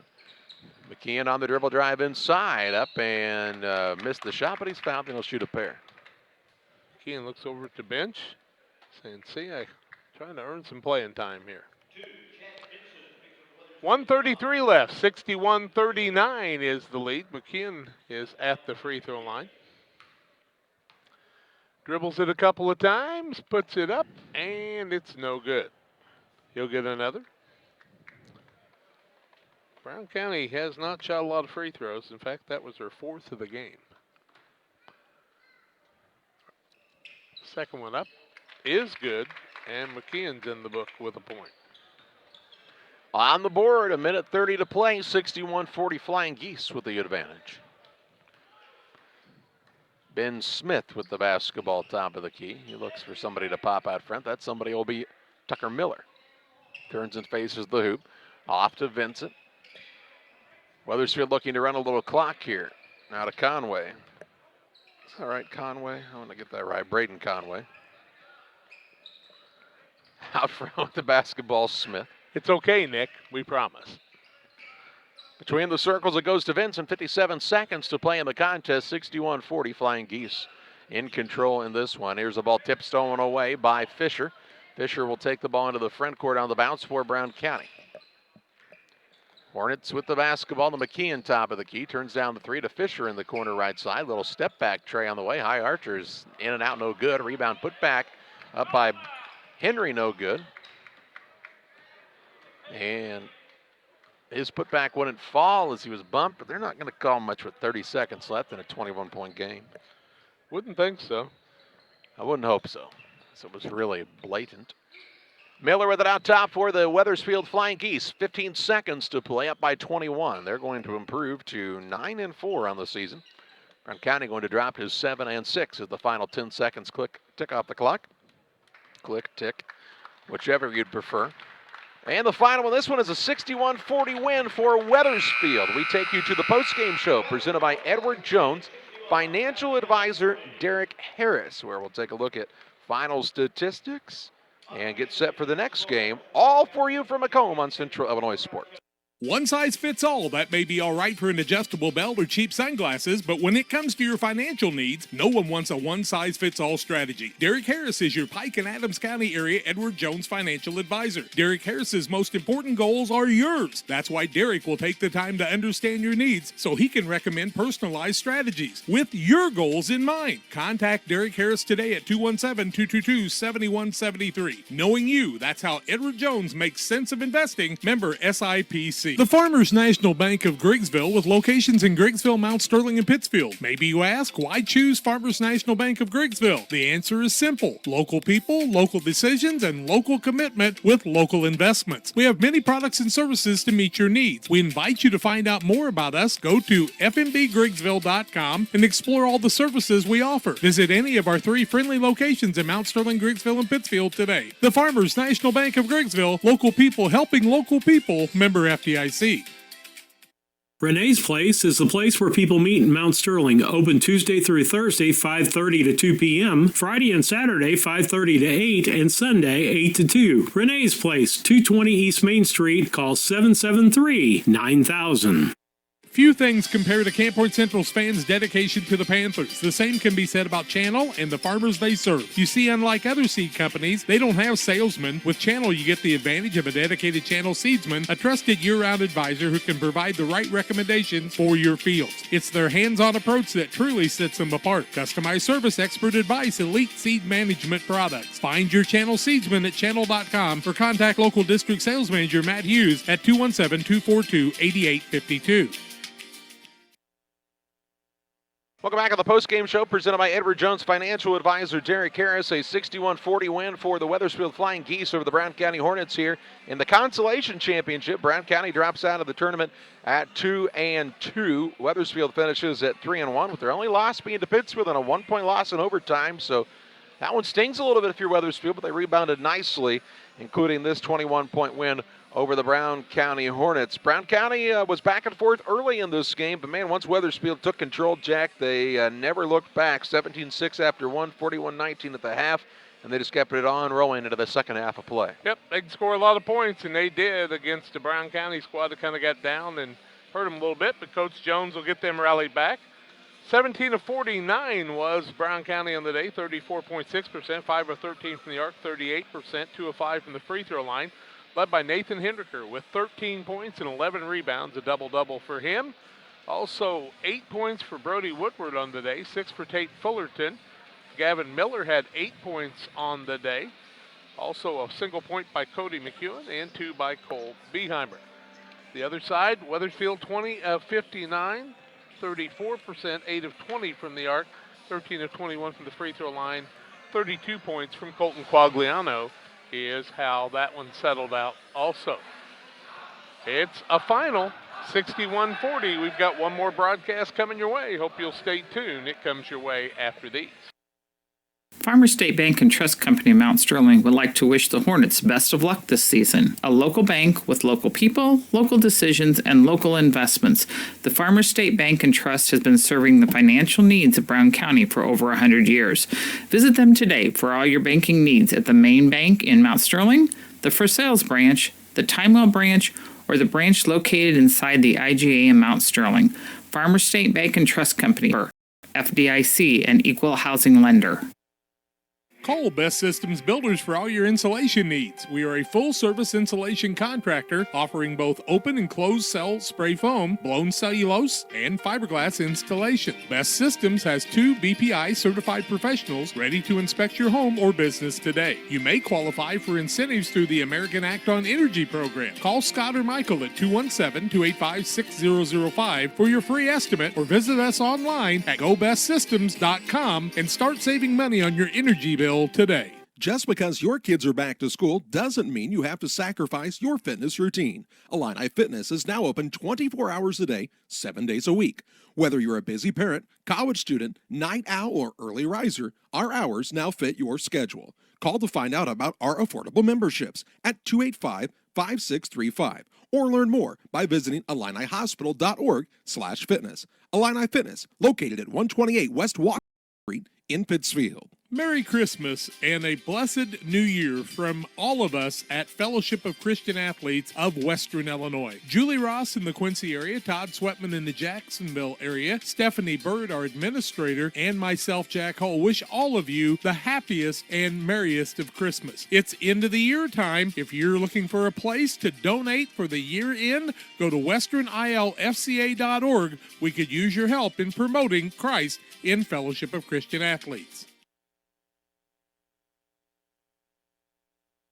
Well, welcome alongside once again for high school basketball action on Central Illinois Sports from the 74th Annual Macomb Western Holiday Boys Basketball Tournament and this 5th and 6th place bracket championship game between the Liberty Eagles and the host Macomb High Bombers.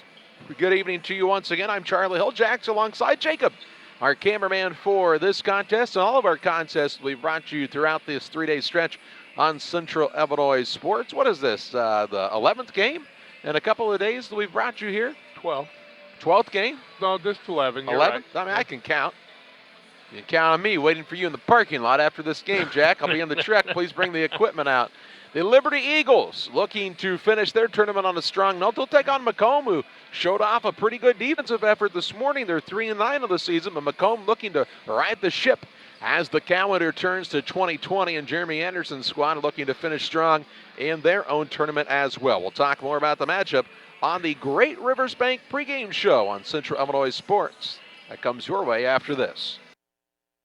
Wish you had extra cash for a vacation, a boat, a new car, projects around the house? Free up more cash for the things you want by taking advantage of low interest rates. Refinance your home with Great Rivers Bank and keep more of your money by lowering your monthly payment. Start the process online at greatriversbank.bank and work with one of our experienced loan officers to get the lowest rate possible. Great Rivers Bank, member FDIC, and an equal housing lender.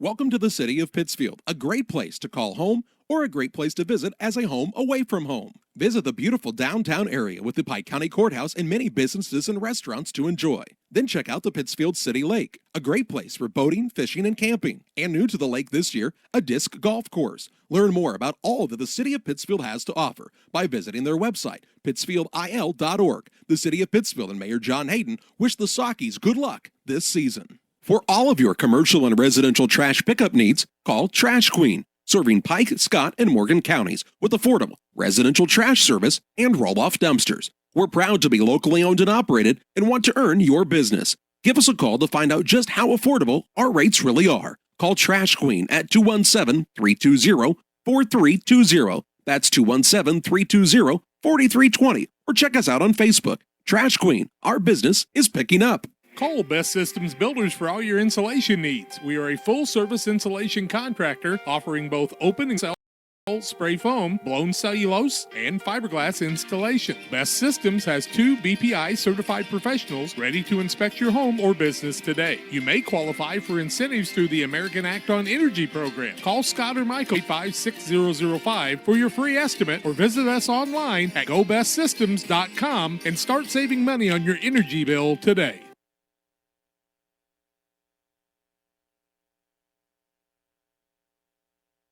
Welcome back on the Great Rivers Bank pregame show with locations in Berrien, Liberty, and Pittsfield. Great Rivers Bank is here to serve all of your banking needs. You can find out about all of the services they have to offer, including that fantastic, easy-to-fill-out online loan application at greatriversbank.bank. What are you going to do with your money? Member FDIC and equal housing lender. What money? The money I'm going to borrow? Yeah. I'm just going to give it away. Doesn't seem like a good long-term plan, but hey, if you're looking to do so and you're looking for someone to give money to, pick me. All donations can be mailed to 219 South Madison, Pittsfield, Illinois. Liberty, well, Jack, they came out this morning and took care of business. They're taking on this Macomb Bombers squad who was, as we said, had a pretty stout defensive effort against Pittsfield. Macomb knows that they struggle to score it, so they're going to have to play better defense, and they were able to do so this morning. Liberty, a little different animal. They put 5 scorers on the floor basically at all times. Yep. When Liberty came out this morning, a Monmouth Roseville squad that I thought might give them some trouble, but Liberty wins at 66-58. Kind of wins it going away, but Monmouth put up a good fight. It was a pretty physical game, so we'll see how Liberty reacted to that one. On the other side, Macomb and Pittsfield looked like they were kind of playing a slow-down game, and we'll see if Liberty can speed this one up a little bit. This will be our final broadcast of the Macomb Western Holiday Basketball. The 3rd and 4th place game will be Rockridge and Abington. If you're interested in, or not Rockridge and Abington, it'll be Abington and West Hancock. I don't think we'll have anybody that'll have the call for that one. That Rockridge game, though, with Farmington tonight, you can WRMJ out of Aledo or WBS out of Canton. Both of them, I do believe, do some online streaming on the audio side as well. So if you're interested, you can follow along there in this Macomb Holiday Basketball Tournament. But after this one, we'll hit the road and head back home. It's been a lot of fun, and we hope this one is just as exciting as the others as the Liberty Eagles and the Macomb Bombers go head-to-head. We'll pause for this time out on the Great Rivers Bank pregame show.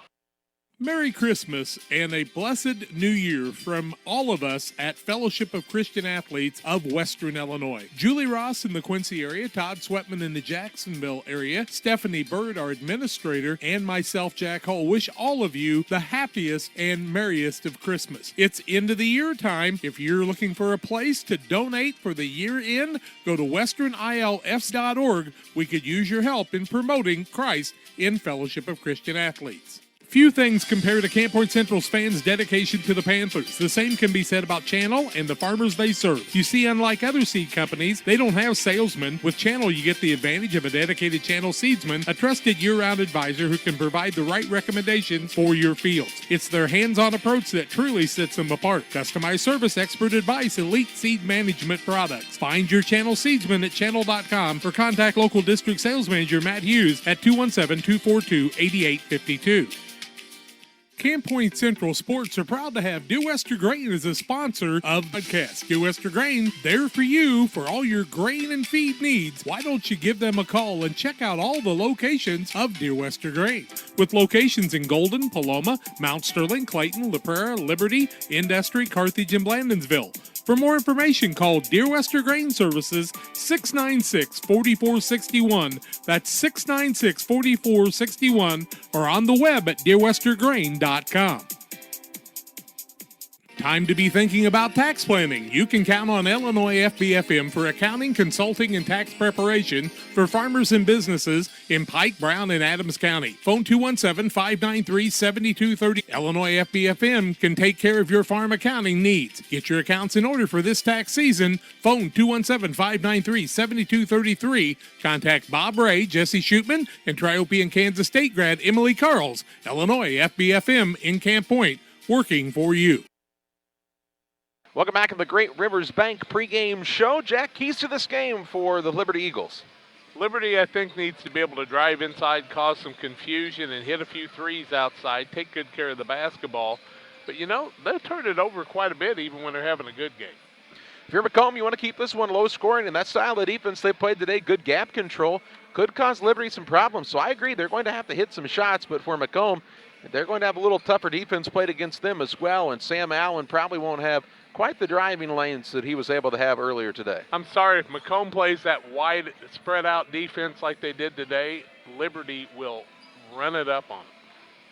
All right, that's Jack with the keys to the game. A final break here on the Great Rivers Bank pregame show on Central Illinois Sports. Hey, as you listen to the sponsors who help bring this and every game to you here on Central Illinois Sports, we remind you to spend your money with them, shop local, and support the folks who support broadcasts of high school athletics on Central Illinois Sports. And while you're sitting there as well, hey, hit that subscribe button on the YouTube channel. It helps us out as well. Back with the starting lineups of the play-by-play. Liberty and Macomb your way after this. The team at Pike County Real Estate specializes in residential homes, commercial properties, tillable, and hunting land in West Central Illinois, Eastern Missouri. We treat our clients with the utmost respect and do our very best to connect buyers and sellers together to best suit the needs of our customers. See our current properties at www.pikecorealestate.com or call us at 217-285-5800 for Pike County Real Estate. At Illini Community Hospital, our goal is to provide high-quality medical care close to the communities we call home.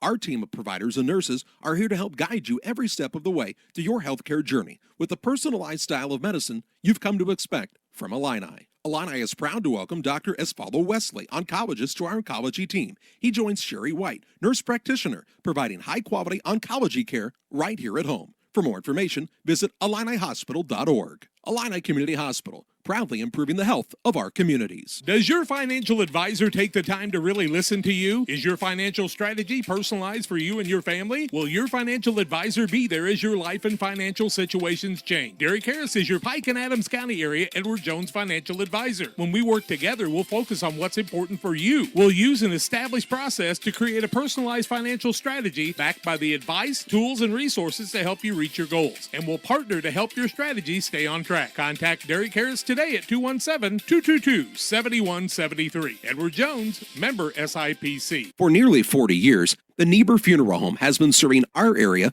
with professionalism and compassion. This is our business, our hometown. You can be assured we take great personal pride in serving your family in your time of loss. We're locally owned. We're your friends and neighbors. We care about you and your family. Niebuhr Funeral Home, with locations in Pittsfield and Barry, serving our community with compassion and respect. Just because your kids are back to school doesn't mean you have to sacrifice your fitness routine. Illini Fitness is now open 24 hours a day, 7 days a week.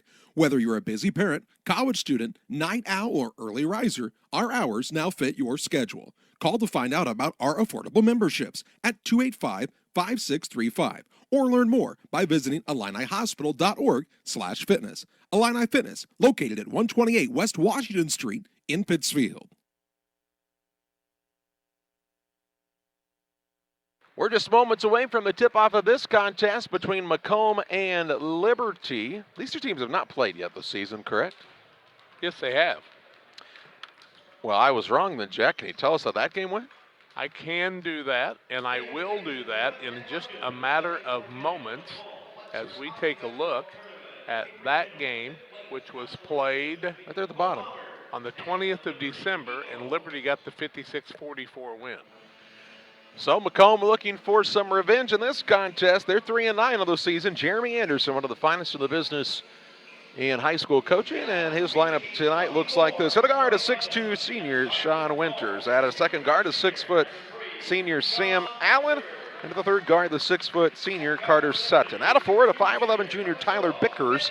And at the other forward, the 6'4" junior, Adam Farr. Farr, Bickers, Sutton, Allen, and Winters for the Macomb High Bombers. For the Liberty Eagles, Greg Altmix, their head coach. They're 10-5 on the year. At a guard, a 6'2" senior, Landon Obert. At the second guard, the 6'2" senior, Jordan Nyson.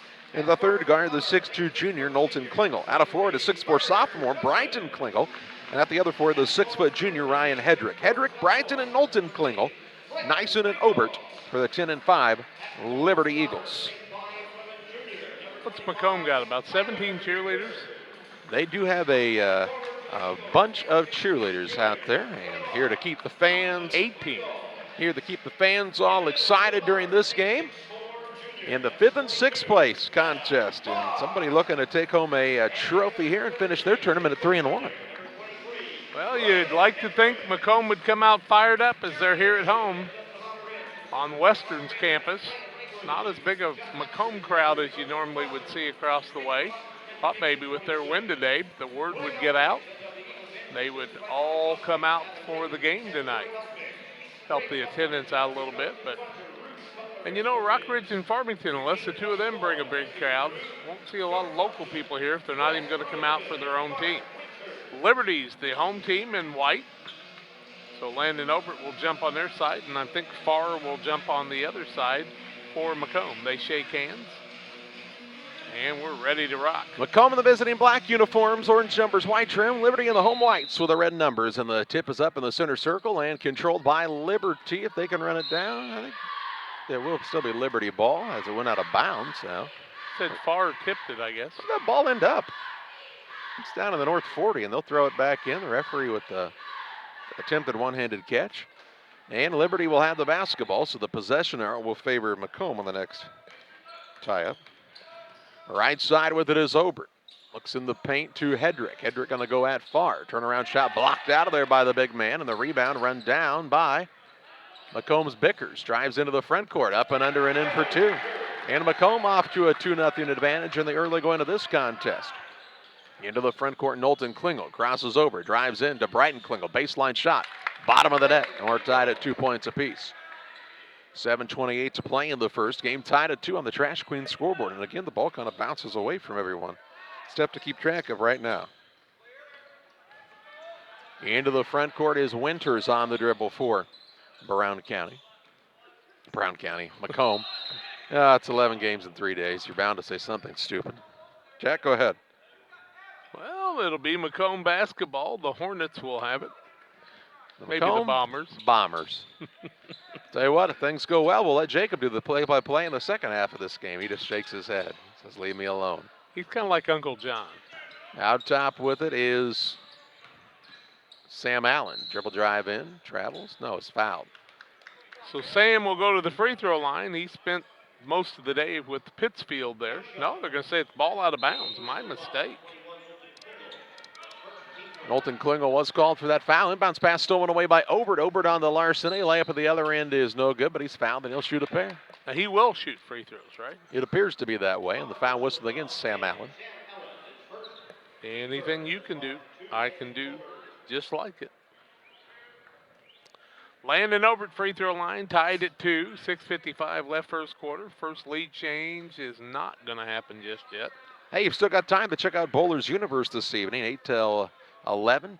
Tim Hart will be playing. You can sign up for Moonlight Bowling on New Year's Eve and then brunch on New Year's Day, all at Bowlers Universe in Pittsfield. Obert misses both of them. Farr with his first board. Gives the ball to Bickers. Little three-quarter court pressure by Liberty. Now Winters with it for the Macomb Bombers. To Bickers. Across the half-court line they go. That's to Sutton. Hands it off to Bickers. Now to Winters. Winters on the dribble drive. He'll pull up for a three-point shot, and it's good. That was silky smooth by Winters. I don't even think we saw him shoot. I don't believe so. But he makes a three there. Dribble drive the other way by Knowlton Klingel. He says, just get out of the way. I'll go to the rack for 2 more. Makes it 5-4 with 6:20 to play in the first. Macomb's playing about 5 times faster than they were today. You know, the interesting thing about playing a team like this soon after, if you're Liberty, you're probably not making too many adjustments to what you did last time when you won by 14. But if you're Macomb, you're trying something different. And sometimes that can take a little while to adjust to for the team that had the upper hand the first time around. Farr with the basketball. Left side, Winters. He'll look for an opening. Bounce pass, top of the key to Sutton. On the wing, it goes to Bickers. Bickers with the ball to Farr. Nobody guarding him. He drives in a little too hard. Rebound down to Sutton. His putback is up and good. And Carter Sutton has his first basket of the day. Makes it 7-4, 5:38 to play in the first on the Trash Queen scoreboard. Liberty trying to answer. Nyson, right wing, Brighton Klingel. Looks down to Knowlton Klingel. Little rise, shoot, and score. The lefty with another 2. He's got 4 of his team's 6. And cuts the Macomb lead again to 1. Bickers across to Sutton. Gets the ball to Allen. Allen takes a ball that had a high dribble on him. He was able to keep the hand on top, so not a carry. Now he's into a double team. Throws out of it to Winters. Winters tries to put one up. It's partially blocked. Rebound down to Sutton. His putback won't fall. This time Obert grabs the board. He'll turn and take it into the front court for the Liberty Eagles. Looks down to Klingel in the corner. He'll try the dribble drive, looks for an opening, throws it down low. Ball knocked loose, but Brighton Klingel picks it up. Shot no good. Rebound. Hedrick up and in for 2, and Liberty has their first lead. First lead changed the ball game. 8-7, 4:44 to play in the first. In the backcourt, Bickers with the ball. Pass across to Sutton. He's got a man into the basket. The pass was a little behind, though, and it's tipped by Klingel. It's stolen away by Obert. The turnover on Macomb, their second. Brighton Klingel brings it into the front court. Works it to Nyson left wing. Looks out top to Obert. Obert holds it there. Now to Nyson. Down low, Klingel. Had the man on his back hip, but the ball bounced off of his leg and out of bounds, and a turnover on Liberty. First turnover on each team now. 4:20 left first quarter, 8-7. Liberty with the lead. Their line change comes in with Robbins, who likes to use the backboard now. Hessling, Wolf, the younger of the 2 Obert boys, and Klauser. 4 minutes, 20 seconds to play in the opening quarter. 8-7 advantage for Liberty. Bickers with it. He and Holthouse now look to bring it up as Holthouse is checked into the game. To Stone, who's also in. Long pass to Farr. Out to Bickers. Bickers to Holthouse. Right side, Allen. Allen top of the key, Stone. Halfway home in this first quarter. 8-7 advantage for Liberty. Down in the block to Stone. Left side, Bickers. Bickers will now dribble toward the corner. Dish it out on the wing to Allen. To Farr. Macomb not afraid to work the ball on the offensive side and look for a good shot. Allen gets it top of the key. He'll fire a 3. It's way short. It's nothing but the hardwood, and out of bounds it goes to Liberty. The don't make me mad referee took his time to blow the whistle after the ball went out of bounds. You don't want to make him mad. Yeah. Turns into the Incredible Hulk. Hey, congratulations to Pace and Seymour on their big win today. They won the Greenview tournament over Illini Central 70-20. Here's a drive by Essling, no good. Rebound Robbins off the bottom of the iron, no good on the putback. Rebound Sam Allen tries to save it in. Could not do so as he went sailing into the seats, and it will be Liberty ball on the sideline. If you had the over-under at 89 and you had the over, you won.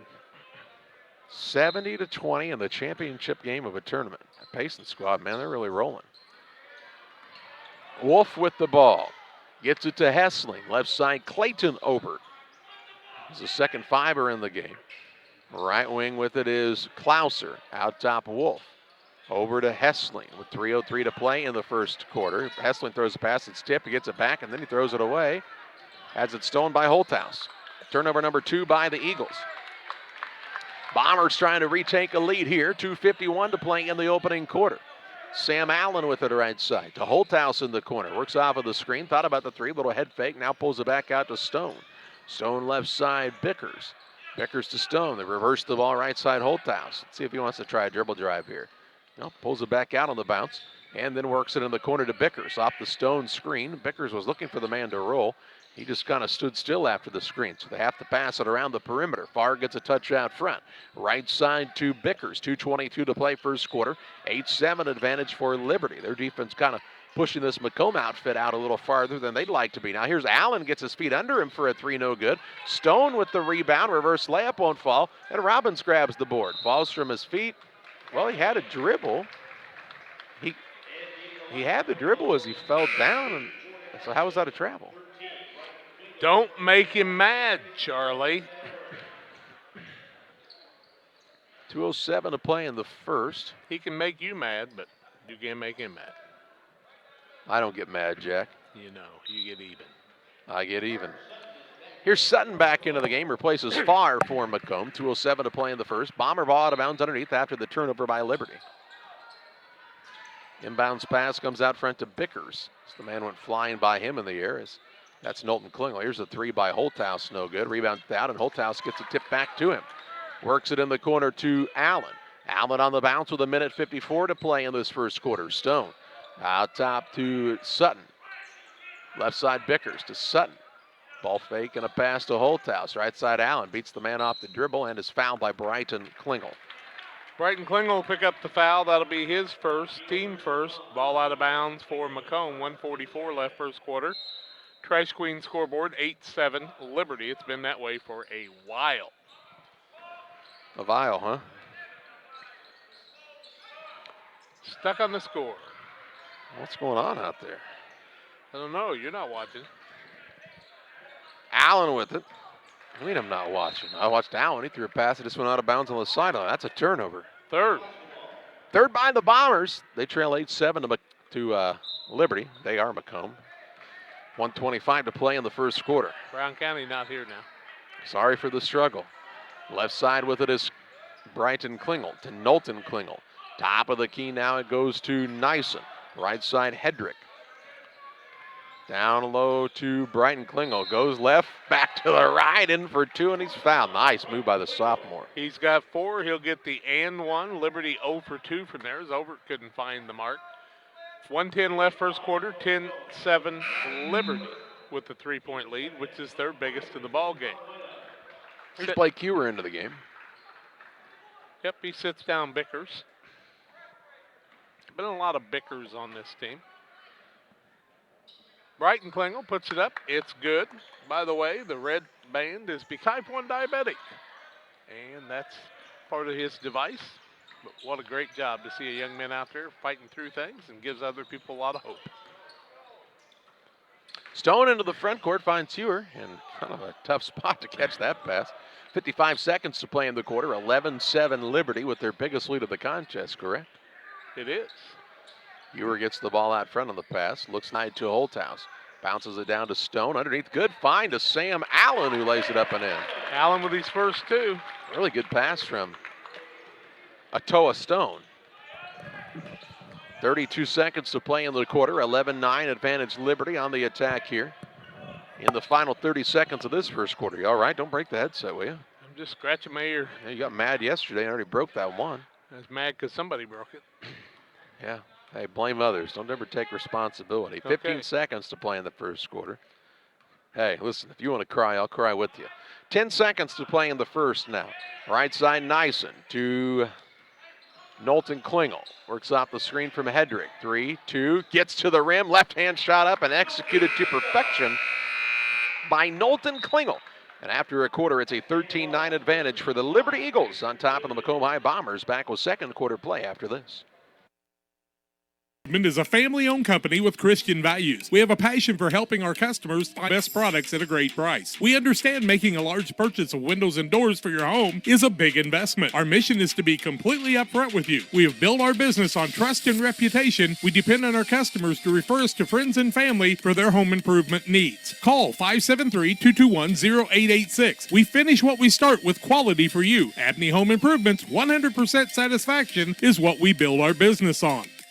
Like a good neighbor, State Farm is there. You've heard that phrase many times. And Rod Prentice in Pittsfield, your State Farm agent, is the guy you can count on to be your friend and neighbor in the insurance business. He has a complete line of insurance available for you from State Farm Insurance. You can reach him at 217-285-6930. Our family trusts Rod Prentice with all of our insurance needs. Stop by their office on Washington Street and see the girls. And Rod Prentice, your State Farm agent, 217-285-6930. Klingel boys have 13 for Liberty. They're beating Macomb 13-9. Macomb 4 of 11, Liberty 6 of 10. I think the Klingels didn't have a family reunion today. It'd be a tough chore for this Liberty squad without those two. Macomb has the basketball. They work it into Stone. Stone's out of a triple team out top to Holthouse. Good look three ball, little inside out game, and they work it to perfection as Holthouse's three falls in. He's got three now. 13-12, the lead for the Eagles. On the Trash Queen scoreboard. Out front with the basketball is Klingel. On the left side, Obert. It's Knowlton and Brighton Klingel. Obert, Hedrick, and Nyson, the original five. Here's Hedrick on the dribble drive in. And they're calling for traveling. Took the extra step. Fourth turnover of the ball game against the Eagles. A chance for Macomb to retake an advantage now. They have it linked to the court to go down by one. The ball stolen away by Knowlton Klingel. No, a tie-up is called. No, foul is called. I'll be done. On Klingel, on the reach. A little touchy there. Brighton Klingel picked up the foul. Oh, is that right? Knowlton is second. Brighton with one and Knowlton with none, but now that you say he's got two, huh? He does, and Hessling's into the game with 7:16 to play in the second quarter. In the backcourt with it is a new man into the game. That's Ebus Campbell for Macomb. Gets the ball to Holthouse to Campbell. Out top far, has it swiped away, but the ball run down by Bickers on the loose ball. Down low to Stone, post up in there. Dishes off right side to Holthouse. Behind Campbell, run down again by Bickers. Stone needed to go up that time. He had Hessling on him. Stone listed at 6'1", but a pretty broad-shouldered young man. He'll throw the pass into Farr. Good find, but Farr lost his footing on the way up. And on the rebound, he fouls. Landon over. Adam Farr will get the foul. They come from afar. 6 minutes, 43 seconds to play in the second quarter. 13-12, an advantage for the Liberty High Eagles. They are from Liberty, Illinois. Right side, Nyson to Brighton Klingel, off to Hessling. Just down the road from 5 corners. 5 points? 5 points. Here's a ball tipped out of bounds into the first row of the stands here at Western Hall. On the sideline here for the Liberty Eagles, as we'll get back to 27 to play in the second. Ball comes in a nice, and he'll fire a three. It's an air ball and out of bounds to Macomb. He just didn't have a lot of opportunity to get the feet set under him that time, and you can tell the old legs might be a little tired at this time of the day, playing the second game of the day and the third in less than 24 hours for this Liberty squad. Here's a dribble drive into the front court by The bomb up to Stone at the last second, and he scores a 2, and it's 14-13 Macomb. Lead change number 2. Nyson with it out top for Liberty. He throws a pass that's tipped out of bounds by Campbell. It will stay with Liberty in the front court. Sam Allen going to check back in for the Bombers. He will replace Evis Campbell. He was ready to point the other direction. The ball was definitely tipped. Hessling to inbound, does so to Nyson. Nyson gets it off on the left side, Hessling. On the wing to Obert. The 3 seniors on the floor right now for Liberty, and Obert, Hessling, and Nyson. That's it on the senior side of things for this squad. Everybody else an underclassman. That means Liberty, they're going to be a load for a couple of years. Right side with it is Klingel down to Hedrick. Muscles his way in against Stone and scores with the left hand. He's got 4 on the day. 4 and gives the Eagles a lead by 1, 15-14 with 5:27 to play in this first half. All on the Trash Queen scoreboard. Trash Queen 217-320-4320 for all of your residential and commercial trash pickup needs. Left wing with it is Holthouse. Over on the right side to Farr. Farr with the fake and the drive. Gets caught down low, ball tipped and run down by Holthouse. Holthouse will dribble toward the top of the key now for the Macomb Bombers. Off to Allen, who's been their best player in this tournament. I think he's a shoo-in for the all-tournament team, don't you? Holthouse for a 3 top of the key. Rattles in and out, no good. And on the rebound, well, Farr pushed him twice. Well, on the rebound, Hedrick just went flailing across the floor, and really he needs to have some help to get up as he is slow. And he looks at the referee and says, "You think I just lost my balance like that?" Farr had his hands on his back and pushed him twice. Well, not called here, and it'll be a Macomb ball out of bounds. These nose there. Got a line change coming here. Why wouldn't they go ahead and put them all in? Greg Altman's talking to the official. He says, "Listen, Coach, I'm going to tell you something. Don't make me mad. Don't do it." He said, "Do you just think my man fell down on his face?" And now there's some blood on the floor, it appears. And they'll have to get somebody to wipe that up, and Altmix is still kind of pleading his case. He'll have a line change as Clouser, Wolf, Clayton Obert, along with Robbins. And the 5th man is Knowlton Klingel, all going to check in for Liberty. They're still trying to get something to wipe up the blood now. It doesn't look like anybody's in a super big hurry about it. The referee says we've got blood on the line. Where is the trainer? He's working on the kid at the blood.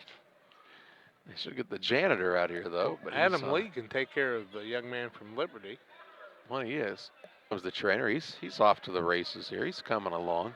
He's laughing. He's having a good time. 4:50 to play in the second quarter. 15-14 is the lead for He's at the 20, Liberty. The 15. On the Trash Queen scoreboard. They want to have a special shout-out to Mr. Nick Niebuhr watching this contest. Nick, you really know how to live it up on a Saturday night. 15-14 advantage for Liberty. On the Trash Queen scoreboard, Trash Queen Chris Nichols and his staff, they just do an outstanding job with your residential trash pickup. You can call them at 217-320-4320. They're serving the entire area. If they're not serving your area yet, just call them and say, "Hey, I'd like to be a customer." And look at there. Very likely they will expand to come pick it up from you. And you can get of either the boring black trash cans or the bright pink ones. That's what I have at my house. Hey. The custodian is here with a mop. He's wrung it out 4 or 5 times. He's still not mopped the floor. The trainer is wiping up the blood. Again, we ask it every time there's blood on the court. In a basketball game, they put gloves on, they wipe it up. In a football game, for some reason, you can continue playing if you're bleeding. For some reason, that's not a problem. But in basketball, look out, you're out of there. If they see it on you, they make you leave. Well, they don't. They put a piece of tape around it. You can have blood on your uniform, not have to change it. Basketball, boom, all of a sudden, that uniform's defective. You got to have it changed. But in football, you could be bleeding profusely. Waste. Or you could be like Sammy Coonrod a couple of years ago. Or is that Joey? Joey Coonrod. Joey. Just put the headband on. I mean, blood dripping under the headband, but they're like, "Hey, play on." No fear for passing out from blood loss here. A turnover by Liberty? Oh, it was, yeah. Yeah, Hedrick fell out of bounds, and now on the missed shot rebound, there's a foul called against Macomb on the push from behind. I think Allen got caught by that one. And it's Sam Allen's second. He'll have to sit down as here comes Campbell back into the game. Evis Campbell, 6-foot junior. 15-14 Liberty, 4:42 to play in the first half. Knowlton Klingel with it on right side to Robbins. And Macomb switches into the zone defense now to Clayton Obert, out to Klingel on the wing. Back to Obert on the baseline. Makes a move there, trying to create some space. Out of it to Klingel on the right wing. A 3-ball on the way is no good. And Campbell grabs the board. Off it goes to Winters into the front court. The chance for Macomb to retake a lead here. Campbell has yet to take the dribble of it. Now passes it off on the left wing. That's to Hewer. Hewer to Winters. Around the horn it goes to Sutton. Macomb changing some players up here. 4 minutes to play in the first half. 15-14 is the advantage for Liberty. Bickers with the ball, right side to Hewer. Man right up in his grill is Robbins. Man, if he just moved right now, he'd get Robbins to foul him. Ball nearly knocked away, but run down by Hewer. And Jeremy Anderson calls out a new play call for his squad. He better get back in his coach's box. He's in danger of getting yelled at here. He could make that guy mad. Out top with it. Here's a 3 on the way. Second one of the day. No, this one not good, but a rebound down on the offensive side to Sutton. Off to Winters, who missed that 3 a moment ago. He hit the bottom of the net the first time. On this one, he hit the bottom of the backboard. Yeah, well, the side anyway. The hard glass. Pass on the left wing is to Winters. He'll try the dribble, drive in. Little floater up in the lane, no good. And the rebound to Logan Robbins. Off to the races into the front court with it. Knowlton Klingel. He'll give it to Robbins, top of the key. Fakes, drives, kicks, corner. That's to Obert. Clayton Obert down low. Robbins, how do you get open? He missed it. Hit it off the backboard, but could not get it to go. Used that darn backboard. He did use it. I know. He did. That's why I said he used that darn backboard and didn't get good results. 2:45 to play in the second. He'll never forgive me. Out top of the ball for Macomb. 15-14. How long has it been at that score? It's when you know kids are watching the game on their way home. Here's a 3 on the way by Sutton. No good. On the rebound over the back is Hewer. Hewer will pick up the foul. Because Logan Robbins came up to me today and he said, I know. Coach, my dad, everybody said use the backboard. His dad told me he'd watched the game on the way home and heard me say something about it. And he said, I'm going to use the backboard. And he used it. Didn't have success. Used it a little too hard. Klauser sits down. We've got Nyson and Hessling into the game with Landon Obert. Robbins stays in and Brighton Klingel. Have we seen Hedrick come back to the bench? Nope. Robbins, left side 3-ball for Klingel is no good. That's Brighton Klingel. Rebound fought for, saved in by Robbins. Off to Obert for a 3. It's no good. Rebound, Hessling trying to get it, and he'll let it go out of bounds. He said that was last touched by Macomb. Should be our ball, and it is. For Liberty, 2:12 to play in the first half. 15-14 Eagles clinging to a 1-point lead. Hessling to inbound, gets it to Nyson out front. They run him off the 3-point line. He'll take the dribble toward the corner. Now to Hessling. Hessling to Nyson, looks down low, nothing going there. Instead, free throw line to Robbins. Robbins turns and faces, kicks it to the corner to Brighton Klingel. Brighton Klingel to Nyson. They reverse it around to Hessling on the right side of things now. Free throw line, Obert. Catches there, he's into a double team. Had the ball knocked loose, got it back, might have traveled, not called, and he scores. His first 2 of the day. 17-14, 1:40 to play in the half. A 3-point lead for Liberty. The Bombers of Macomb High School. Campbell with it in the backcourt. He and Winters look to bring it up. There was a ball that might have been kicked by Obert. Across to Farr, to Bickers on the quick pass. Bickers kind of a settling force for this Macomb squad. He'll work it over on the left wing. Down low, Stone to a turnaround shot by Campbell, and a really good ball movement by the Bombers there. His first 2. 1:15 to play in the half, and back to a 1-point game, 17-16. Liberty the lead and on the attack now. Nyson with it on the right wing with just over a minute to play in the half. To Landon over at right side, deep in the corner. He'll work it back out front to Hessling. Now Nyson. Nyson turns and faces there. To Hessling. They're trying to dissect the zone. Nope, they're back into a man now for Macomb. Doing a good job switching defenses. Klingel in the paint, finds Robbins off the back of the iron and in for 2. That away, Logan. He says, what backboard? I mean, I don't need no stinking backboard. Makes it 19-16 with 40 seconds to play in the half. Campbell in the backcourt to Winters. Winters works it up to Farr. Farr will take it across on the pass to Bickers. Drives in, shot blocked by Robbins. Robbins saves the rebound in. On the court after it is Obert along with Winters. They're both after it. Possession arrow will favor Liberty.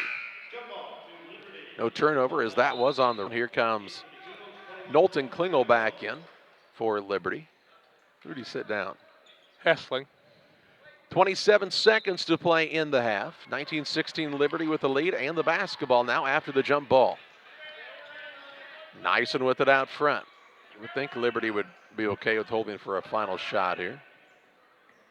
Nyson with 13 seconds gives it off to Obert. Obert on the dribble to Klingel with 10. To Nyson out near the half-court center circle. Bounces in the middle of some traffic, ball knocked free. It comes out to Knowlton Klingel who fires the three. It's way short. Rebound out of bounds with 0.4 of a second left. It'll be a Macomb ball. Here's Hessling sitting down, or coming in, I should say, sitting down Knowlton Klingel. I don't think you can get a shot in 0.4 of a second. It would have to be like a tip up. That'll be a tip. And this one would not have counted had it fallen, and it didn't anyway. We've played a half of basketball from the 5th and 6th play. Yeah, the 74th annual Macomb Western Holiday Basketball Tournament. It's a 19-16 lead for Liberty on top of Macomb. Halftime stats and more on the Illini Community Hospital halftime show after this. Just because your kids are back to school doesn't mean you have to sacrifice your fitness routine. Illini Fitness is now open 24 hours a day, 7 days a week. Whether you're a busy parent, college student, night owl, or early riser, our hours now fit your schedule. Call to find out about our affordable memberships at 285-5635 or learn more by visiting IlliniHospital.org/fitness. Illini Fitness, located at 128 West Washington Street in Pittsfield. Farmers State Bank of Camp Point, a branch of United Community Bank, wants to be your bank. Their friendly and helpful staff enjoys working with customers to give them the best banking experience possible.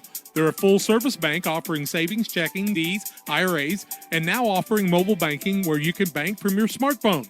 They can handle all your borrowing needs, whether it's home, auto, commercial, or agricultural loans. Contact Farmers State Bank at 217-593-7756. We want to be your bank. Member FDIC.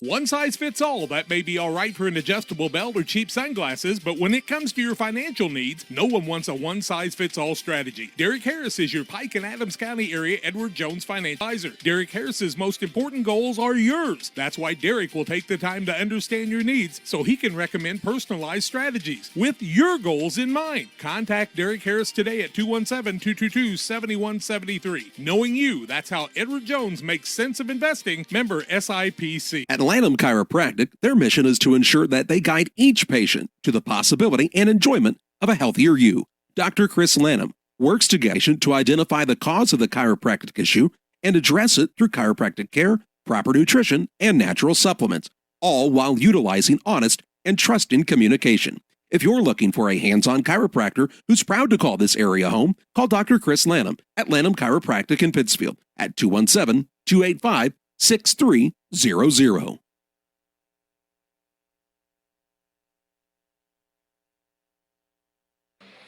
Well, as we look at the halftime statistics here, it is a 19-16 lead for Liberty here at half. We've had 3 lead changes in the ball game, a tie at 2. That's our only tie. Liberty's led by as much as 4 at one time, and Macomb has led by 3 at one time. Macomb's turned the ball over 3 times. Liberty has turned it over 5 times in the first half. 2 fouls on Knowlton Klingel. 1 foul on Brighton Klingel. On the other side, 2 fouls on Sam Allen and a single foul on Stone. Shooting in the first half, Liberty, 9 of 19, 47.4%, 0 of 5 from the arc, 1 of 3 from the free throw line. 7 of 21 is the squad from Macomb. They're 2 of 8 from the arc, 25%, and haven't shot a free throw yet. It is a 19-16 lead for Liberty over Macomb in this 5th place game. We take a break, tell you more when we come back. Geared Up is your local source for custom apparel and awards. Geared Up offers a wide variety of apparel options, embroidery, t-shirts, sweatshirts, polos, we do it all. Ask us how we can help you raise funds for your local school or organization. Find us online at www.wegearyouup.com or call 217-473-6290. That's 473-6290 for Geared Up Custom Apparel and awards.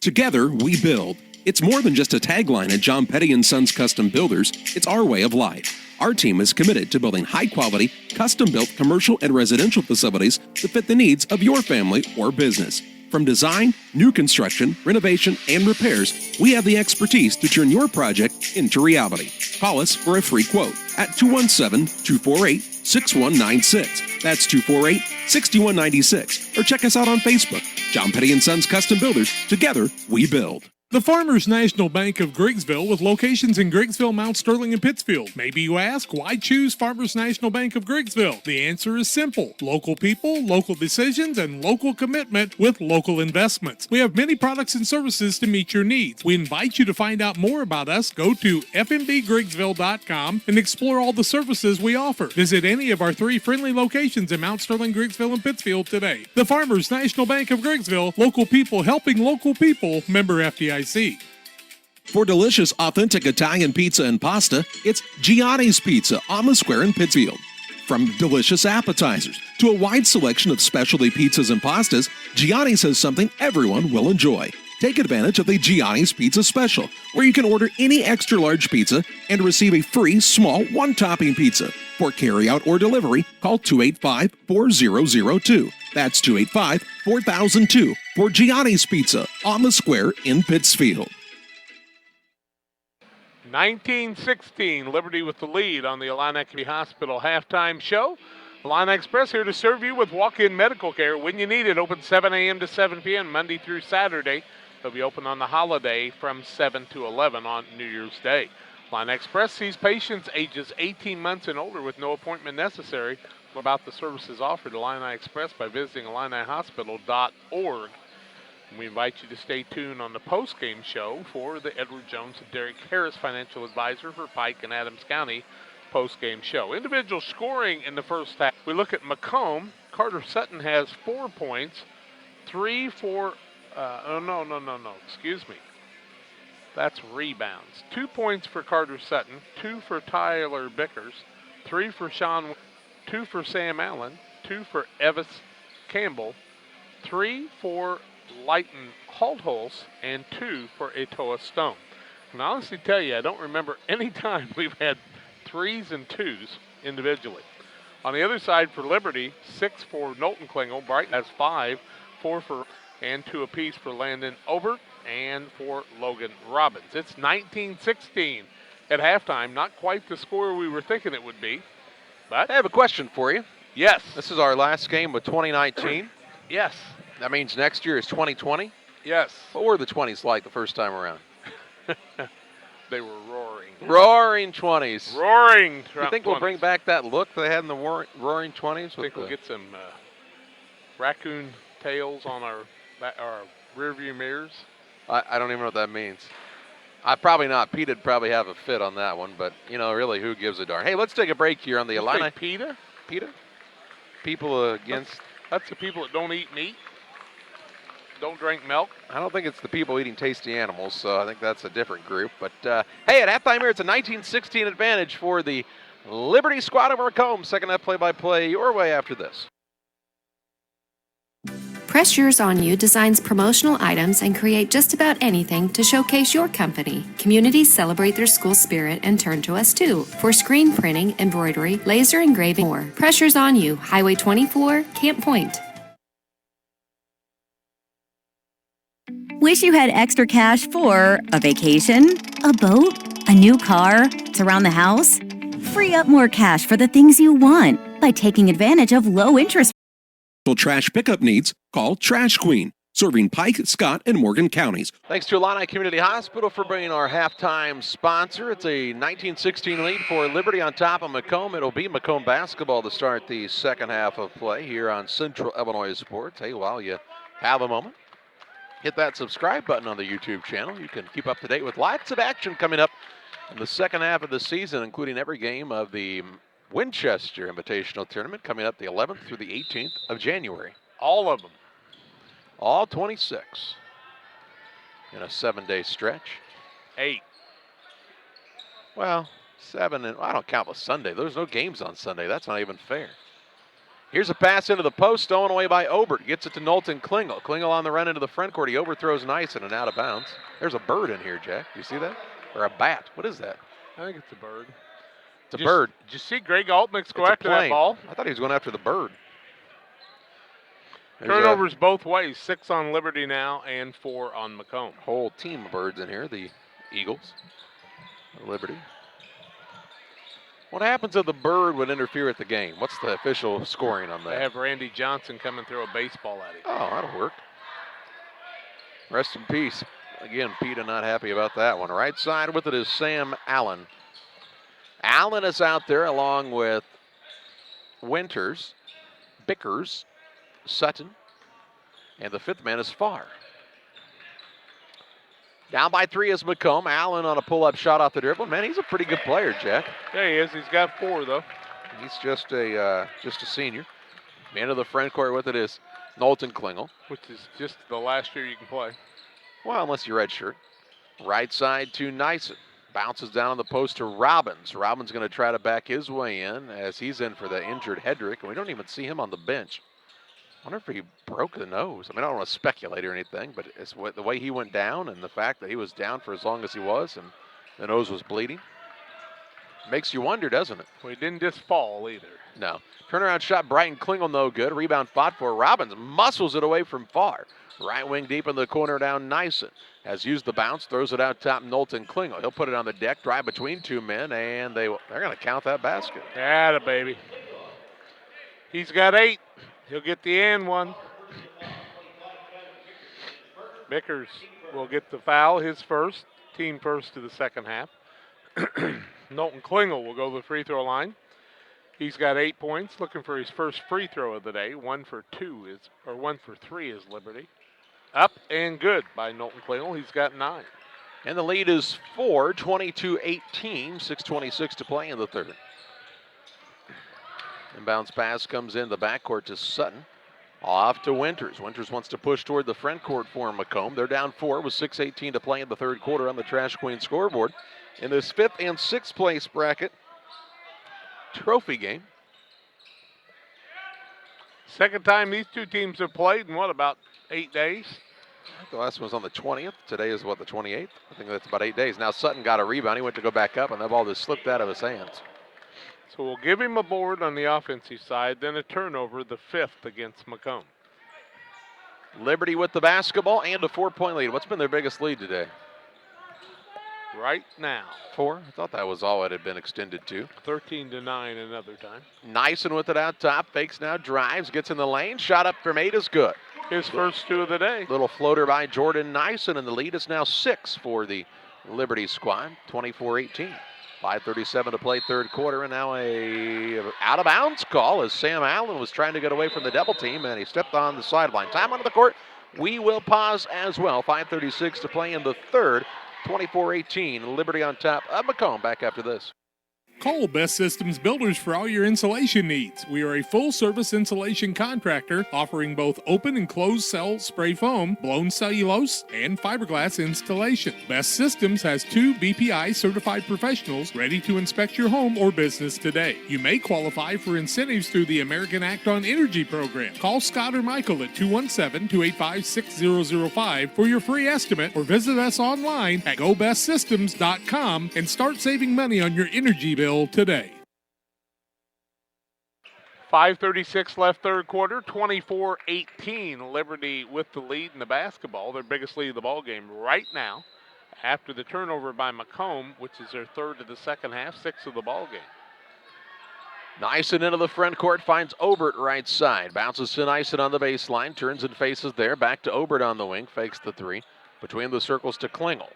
Klingel with the basketball against the zone defense of Macomb. That's what I'd play against Liberty, as a zone. You still have to pinch those gaps and keep them from the drive lanes. Obert. They're precise on getting those entry passes. They'll get it to the high post and then kicked back out to Brighton Klingel, and he'll put up a 15-foot jump shot, and it's good. He's got 8 on the day, or 7. How many is it? 7. You sure?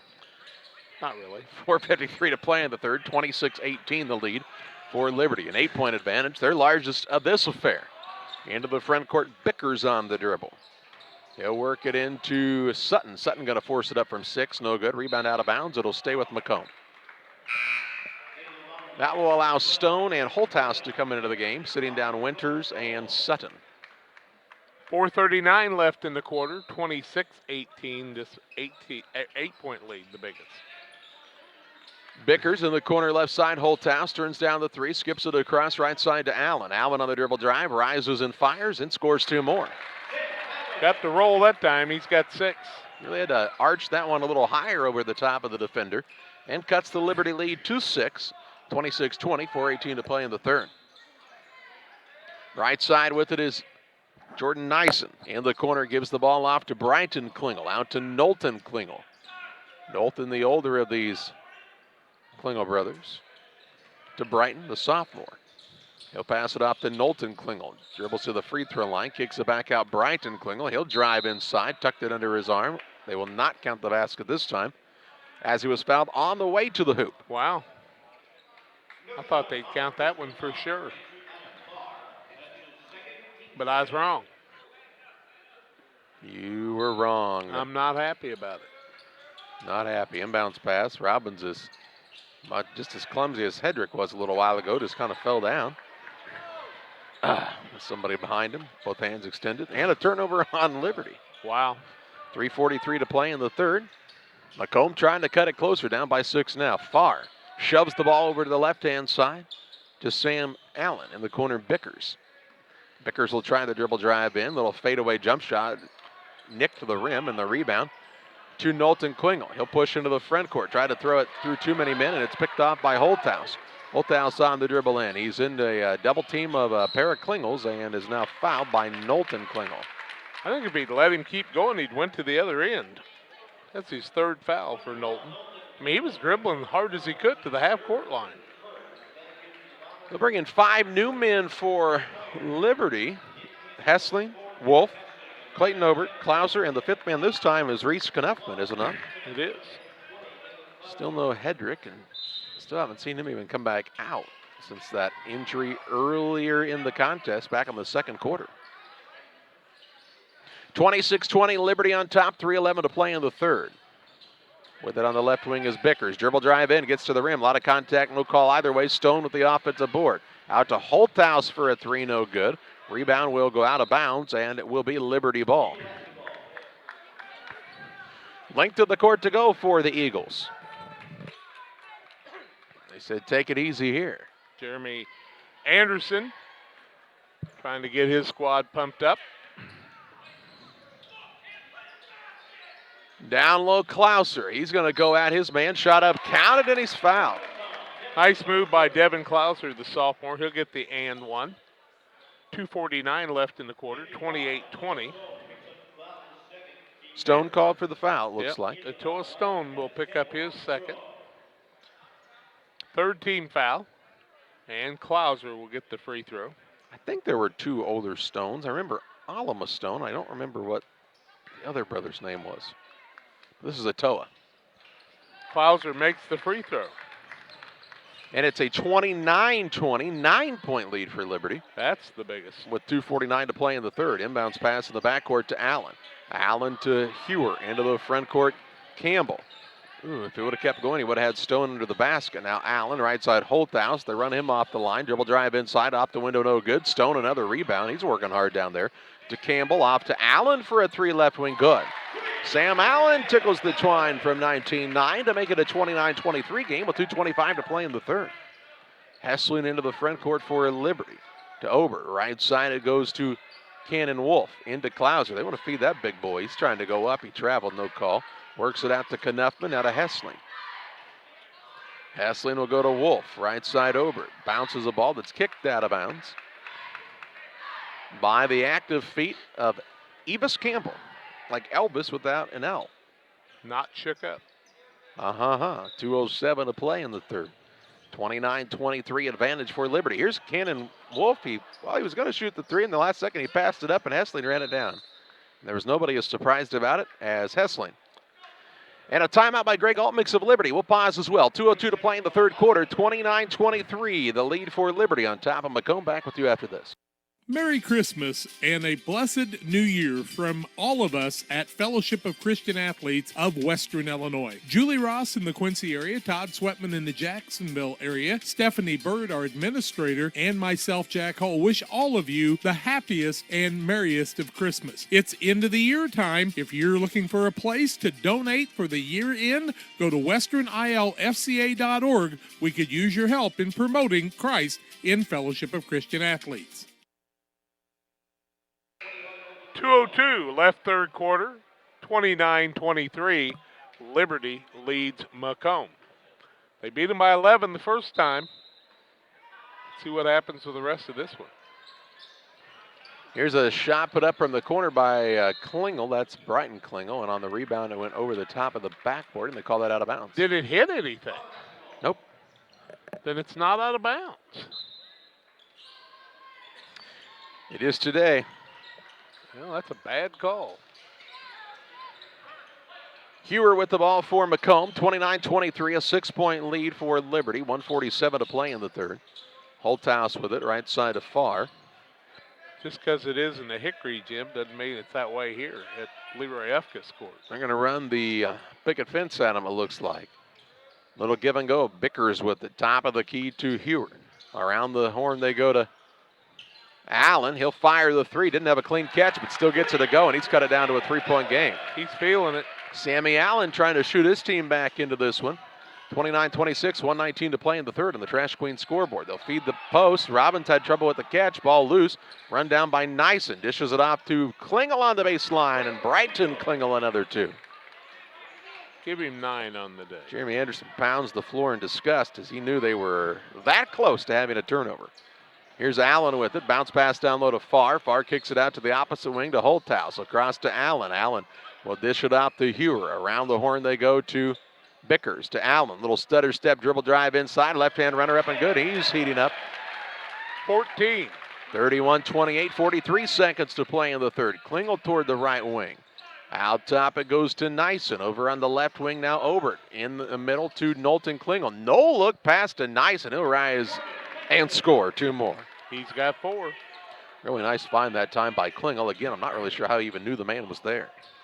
Hewer on the inbounds play, bounces it to Holthouse. 21 seconds to play in the third. Back to Holthouse. Still in the backcourt, needs to get it across, close to 10. He gets a pass to Bickers right near the half-court line. He'll attack, no-look pass down to Farr, and Farr had the no-look catch. He missed it. Into the front court, Klingel to Klingel. Knowlton on the left hand, up and in for 2. 35-28, 3 seconds. 2. Does Macomb know how much time's left?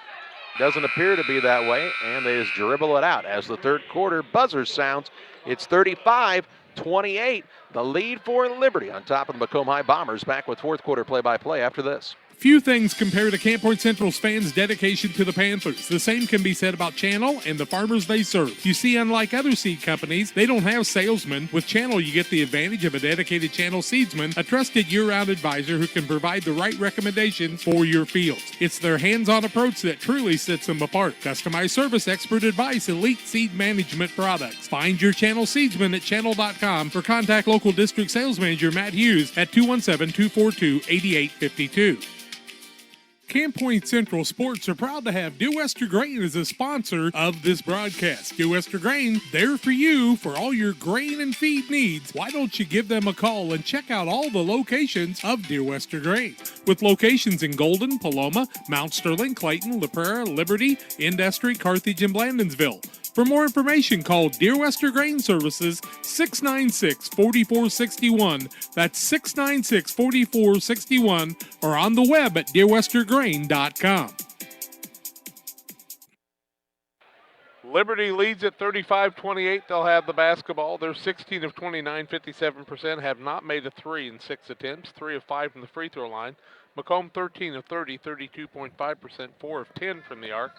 No free throw shot by Macomb, and they get their shoes tied, and we're ready to go. Liberty with a little flurry of points there at the end of the quarter to extend it back to a 7-point game. Nyson now drives the lane. Shot put up no good. Rebound Robbins on the putback. Off the window and in for 2. Out of the way, Logan. Another 2 for Logan Robbins. What, 4 on the day for him? Yep. 37-28, lead back to 9 for Liberty. 7:39 to play in this contest on the Trash Queen scoreboard. Holthouse and Bickers work it across to Allen. Down low, Stone. Stone needs to go up with it. He missed the layup. Rebound out of bounds off of Liberty. It'll stay with Macomb.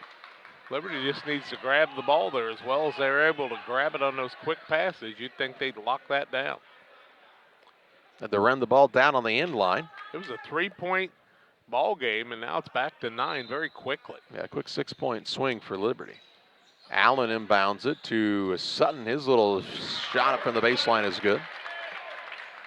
To make it 37-30, 7:22 to play in the contest. Liberty has Knowlton and Brighton Klingel, Obert, Nyson, and Robbins out there right now.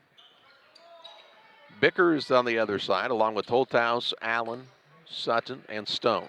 Here's a drive to the basket by Klingel, a little out of control, and standing on the baseline as he caught the ball was Holthouse, so it'll be ball out of bounds to Liberty underneath. Try to check with Adam Lee after the game to find out about Ryan Hedrick for you before we depart today. Inbounds pass comes into Obert. He'll lay it up and in for 2, and back to a 9-point Liberty advantage. He's got 4. Into the front court, Bickers wants to run into the front court. Down low to Sutton, and he's beat everybody down the floor to Tyler Bickers. To Sutton, who lays it up for his second basket in a row. 6, yeah. 6:47 to play. Macomb not ready to go away just yet. Liberty needs to keep the intensity up. Obert with it against Bickers. Between the circles to Nyson. They spread the floor a little bit here, looking for some openings in the defense of this Macomb Bombers squad. Out top with it now is Brighton. Check that, Knowlton Klingel. Off to Nyson. Nyson to Obert. He'll try to penetrate the lane. Little runner up is off the window and in for 2. 6 for him now. Lead again climbs to 9. 6:15 to play in this one. Holthouse with it in the backcourt for Macomb. Takes it across the half-court line here at Western Hall in this 5th and 6th place bracket game. Final game we'll bring you here from the Macomb tournament on Central Illinois Sports. Top of the Keystone, around the horn it goes to Allen. Allen has the hot hand for Macomb. Now Holthouse loses the ball. Run down though by Allen to Holthouse. Loses the ball? Loses the ball, and then he's fouled is the Macomb Bomber player in Bickers by Jordan Nyson. Nyson will pick up his foul, the first. Second team foul, and we've got a timeout on the floor. 5:47 left in the ball game. Eagles 41, Bombers 32. Back after these. Time to be thinking about tax planning. You can count on Illinois FBFM for accounting, consulting, and tax preparation for farmers and businesses in Pike, Brown, and Adams County. Phone 217-593-7233. Illinois FBFM can take care of your farm accounting needs. Get your accounts in order for this tax season. Phone 217-593-7233. Contact Bob Ray, Jesse Shootman, and Triope and Kansas State grad Emily Carls. Illinois FBFM in Camp Point, working for you. The team at Pike County Real Estate specializes in residential homes, commercial properties, tillable, and hunting land in west central Illinois and northeastern Missouri. We treat our clients with the utmost respect and do our very best to connect buyers and sellers together to best suit the needs of our customers. See our current properties at www.pikecorealestate.com or call us at 217-285-5800 for Pike County Real Estate. 5:47 left in the game. Liberty with a 9-point lead. Macomb on the attack. Evis Campbell's back in the game. He's got the ball out top, has picked up the dribble, works it out to Bickers. Bickers toward the right wing on the bounce for this Macomb outfit, down by 9 on the Trash Queen scoreboard with just over 5:30 to play in the ball game. Bickers, right wing Campbell, deep in the corner Allen. Allen for 3, good again from there. Pretty good player, got 17. He can really shoot it. And Sam Allen cuts it down to a 6-point game with 5 minutes, 15 seconds remaining in this 5th and 6th place game. Nyson with the basketball, tries to split a double team on the dribble, gets all the way to the rim, and he scores. He just says, I'm going to go to the hoop and score 2 more. 43-35, 5:03 to play. Bickers quickly into the front court for Macomb. He'll try the same kind of move. His floater's up and good. Offense all of a sudden became very easy both ways. He's got 4. And with 4:50 to play, it's a 6-point game again. 43-37, Liberty leads Macomb. And they've got the basketball. Not closely guarded is Knowlton Klingel out front with Holthouse on him. They work it to Obert. Obert in. The pass goes from Robbins. Tried to be a little too quick with it. And they turned it over to Liberty. 9th turnover, 4th of the second half. They're leaving the door open for Macomb with 4:27 to play. Down by 6 are the Bombers. Holthouse with it for Macomb. Free throw line to Stone. Hands it off to Allen. Kicks right side. Bickers for a 3, no good. Gets his own rebound, though. Goes back out, blocked by Robbins. Rebound Holthouse on the offensive side to Stone. Stone will kick it out top. Allen for another 3, no good as it goes begging this time. Another rebound for Bickers. 4 opportunities here for Macomb. They've got to capitalize here, and if you're Liberty, you got to get a body on somebody. Holthouse with it. Top of the key to Stone. 3:55 to play, 43-37. Liberty with the advantage. Macomb on the attack. Dribble drive in. Holthouse. Runner up right hand. Good. And Jeremy Anderson wants the timeout for Macomb. 3:47 to play. 43-39. Macomb's cut it to a 4-point game. Back after this 30-second break. Illini Community Hospital, our goal is to provide high-quality medical care close to the communities we call home. Our team of providers and nurses are here to help guide you every step of the way to your healthcare journey with the personalized style of medicine you've come to expect from Illini. Illini is proud to welcome Dr. Esfaldo Wesley, oncologist, to our oncology team. He joins Sherry White, nurse practitioner, providing high-quality oncology care right here at home. For more information, visit IlliniHospital.org. Illini Community Hospital, proudly improving the health of our communities.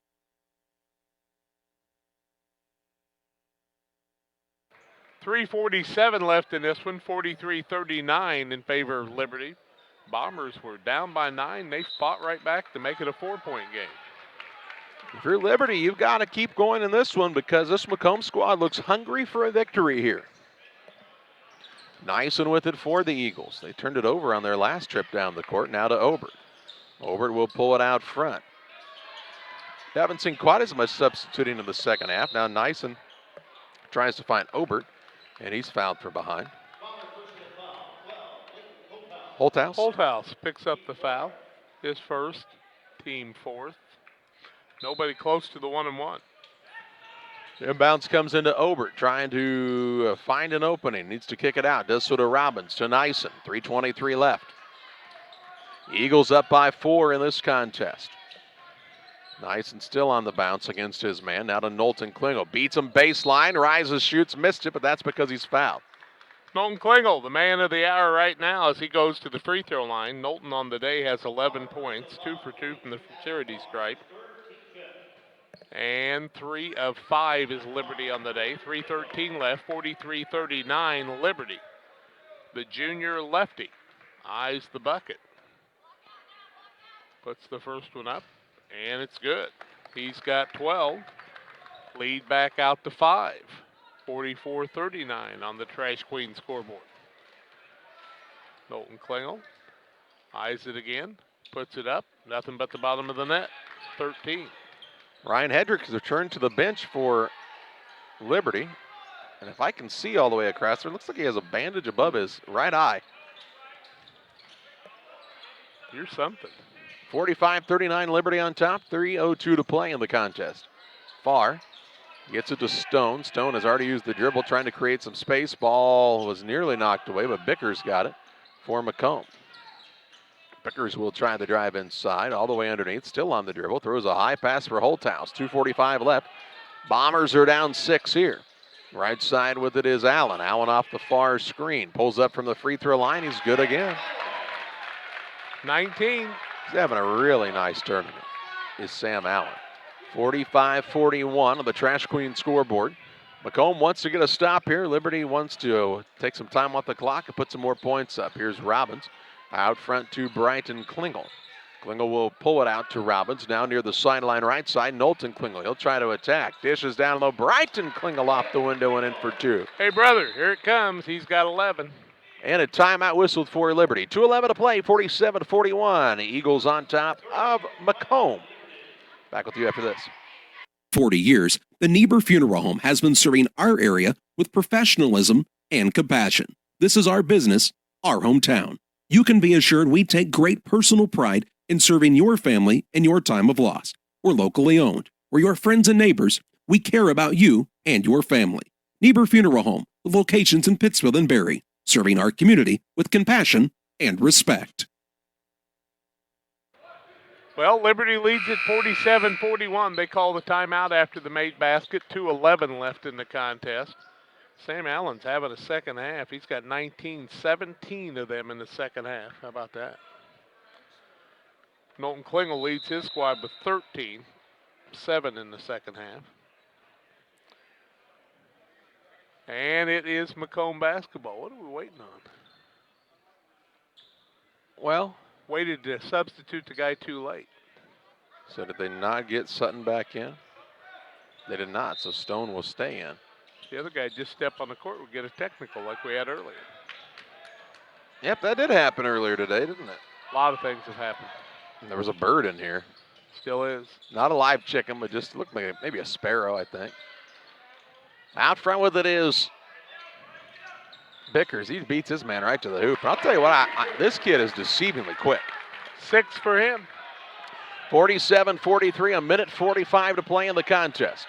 Into the front court, Knowlton Klingel for Liberty. Works it between the circles to Brighton Klingel. He'll dribble it against Stone, who they wanted to try to sub out a moment ago.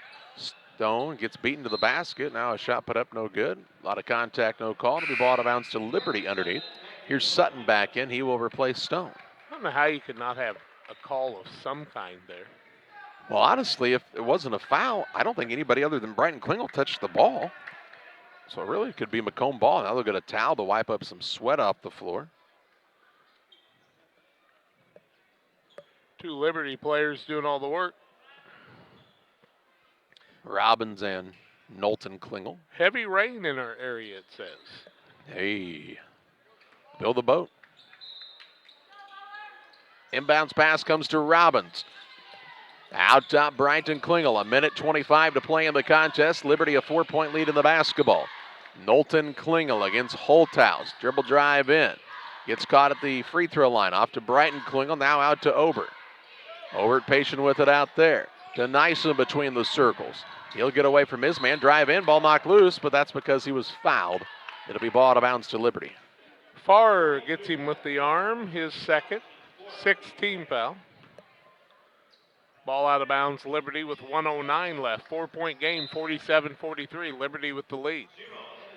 Here comes Campbell back into the game. Also back in is Winters. Farr will sit down. Who else took a chair? Looks like Sutton. Inbounds pass is tipped. Should have been stolen away, but running it down is Brighton Klingel on the baseline for Liberty. A minute 5 to play. 47-43 advantage for Liberty. Dribble drive in, nice and down low. Brighton Klingel. What a pretty pass. 13 for him now. 49-43 on the Trash Queen scoreboard. Under a minute to play.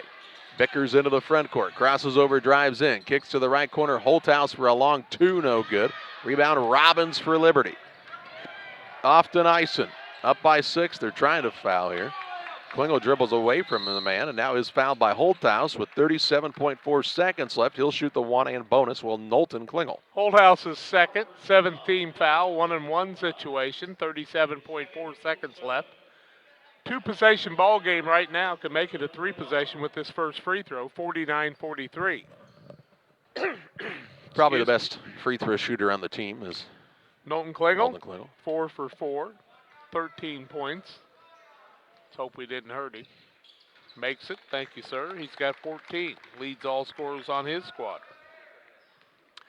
50-43. And he'll get another. 5 of 9 is Liberty from the charity stripe. Now 6 of 10. And it's an 8-point game with 35 seconds left. Into the front court, Winters with the ball. Somebody else score. It's just as easy as that. Just say it and it shall be so. Here's a 3 by Holthouse, no good. Robbins another board. Off to Knowlton Klingel. Pushes into the front court. Brighton Klingel attacks the rack. Up and in for 2. 10-point lead with 15 seconds left. No reason for anybody to foul in this one down the stretch. Holthouse has it. At the free throw line, he's fouled by Robbins. Needed to stay on his feet. He'll shoot 2 free throws. It'll be the first ones for Macomb today. It won't matter in this situation, but Logan's got to learn to stay down on that. Man, he's a 6'4" frame, and I don't know, the wingspan probably of a kid who's, 6'7"? Yeah, he's long-armed. A lot of foot under him. Going to keep growing. Just stay down. They can try to shoot over the top of you. If you slap down like that, you put a guy at the free throw line, and it won't make a difference in this one as Holthouse makes the first one. He's got 6, makes it 53-44. But you don't want to make one of those mistakes in a closer game. And another for Holthouse on the second of 2 free throws that Macomb shoots on the day, and he makes them both.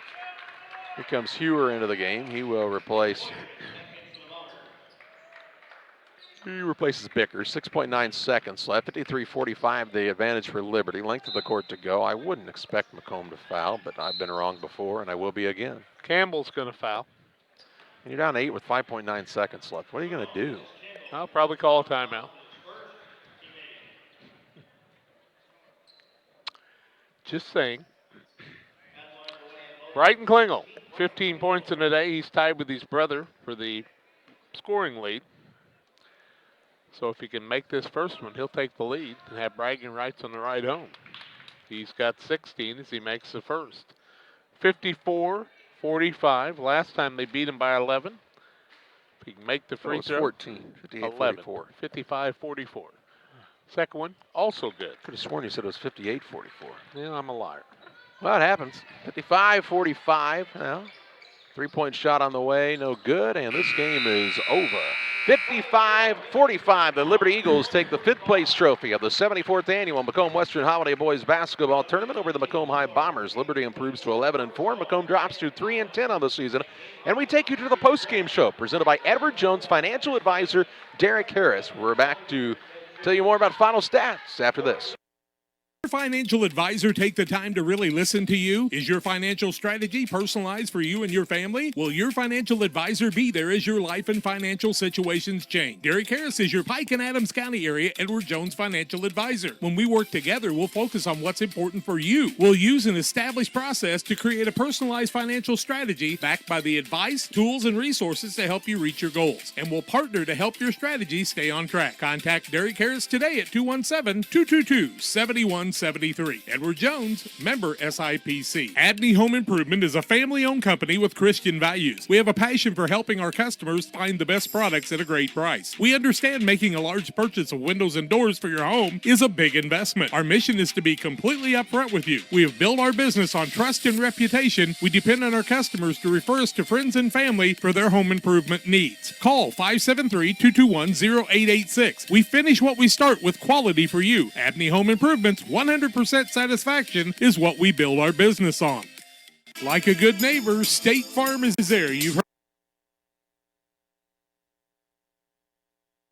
We welcome you back on the post-game show presented by Edward Jones financial advisor Derek Harris. Derek Harris at 217-222-7173 for all of your financial advising needs. You can stop by at 819 Main Street, Suite 2 in Quincy as well. Final in this one, a 10-point win for the Liberty Eagles, 55-45 over the Macomb High Bombers.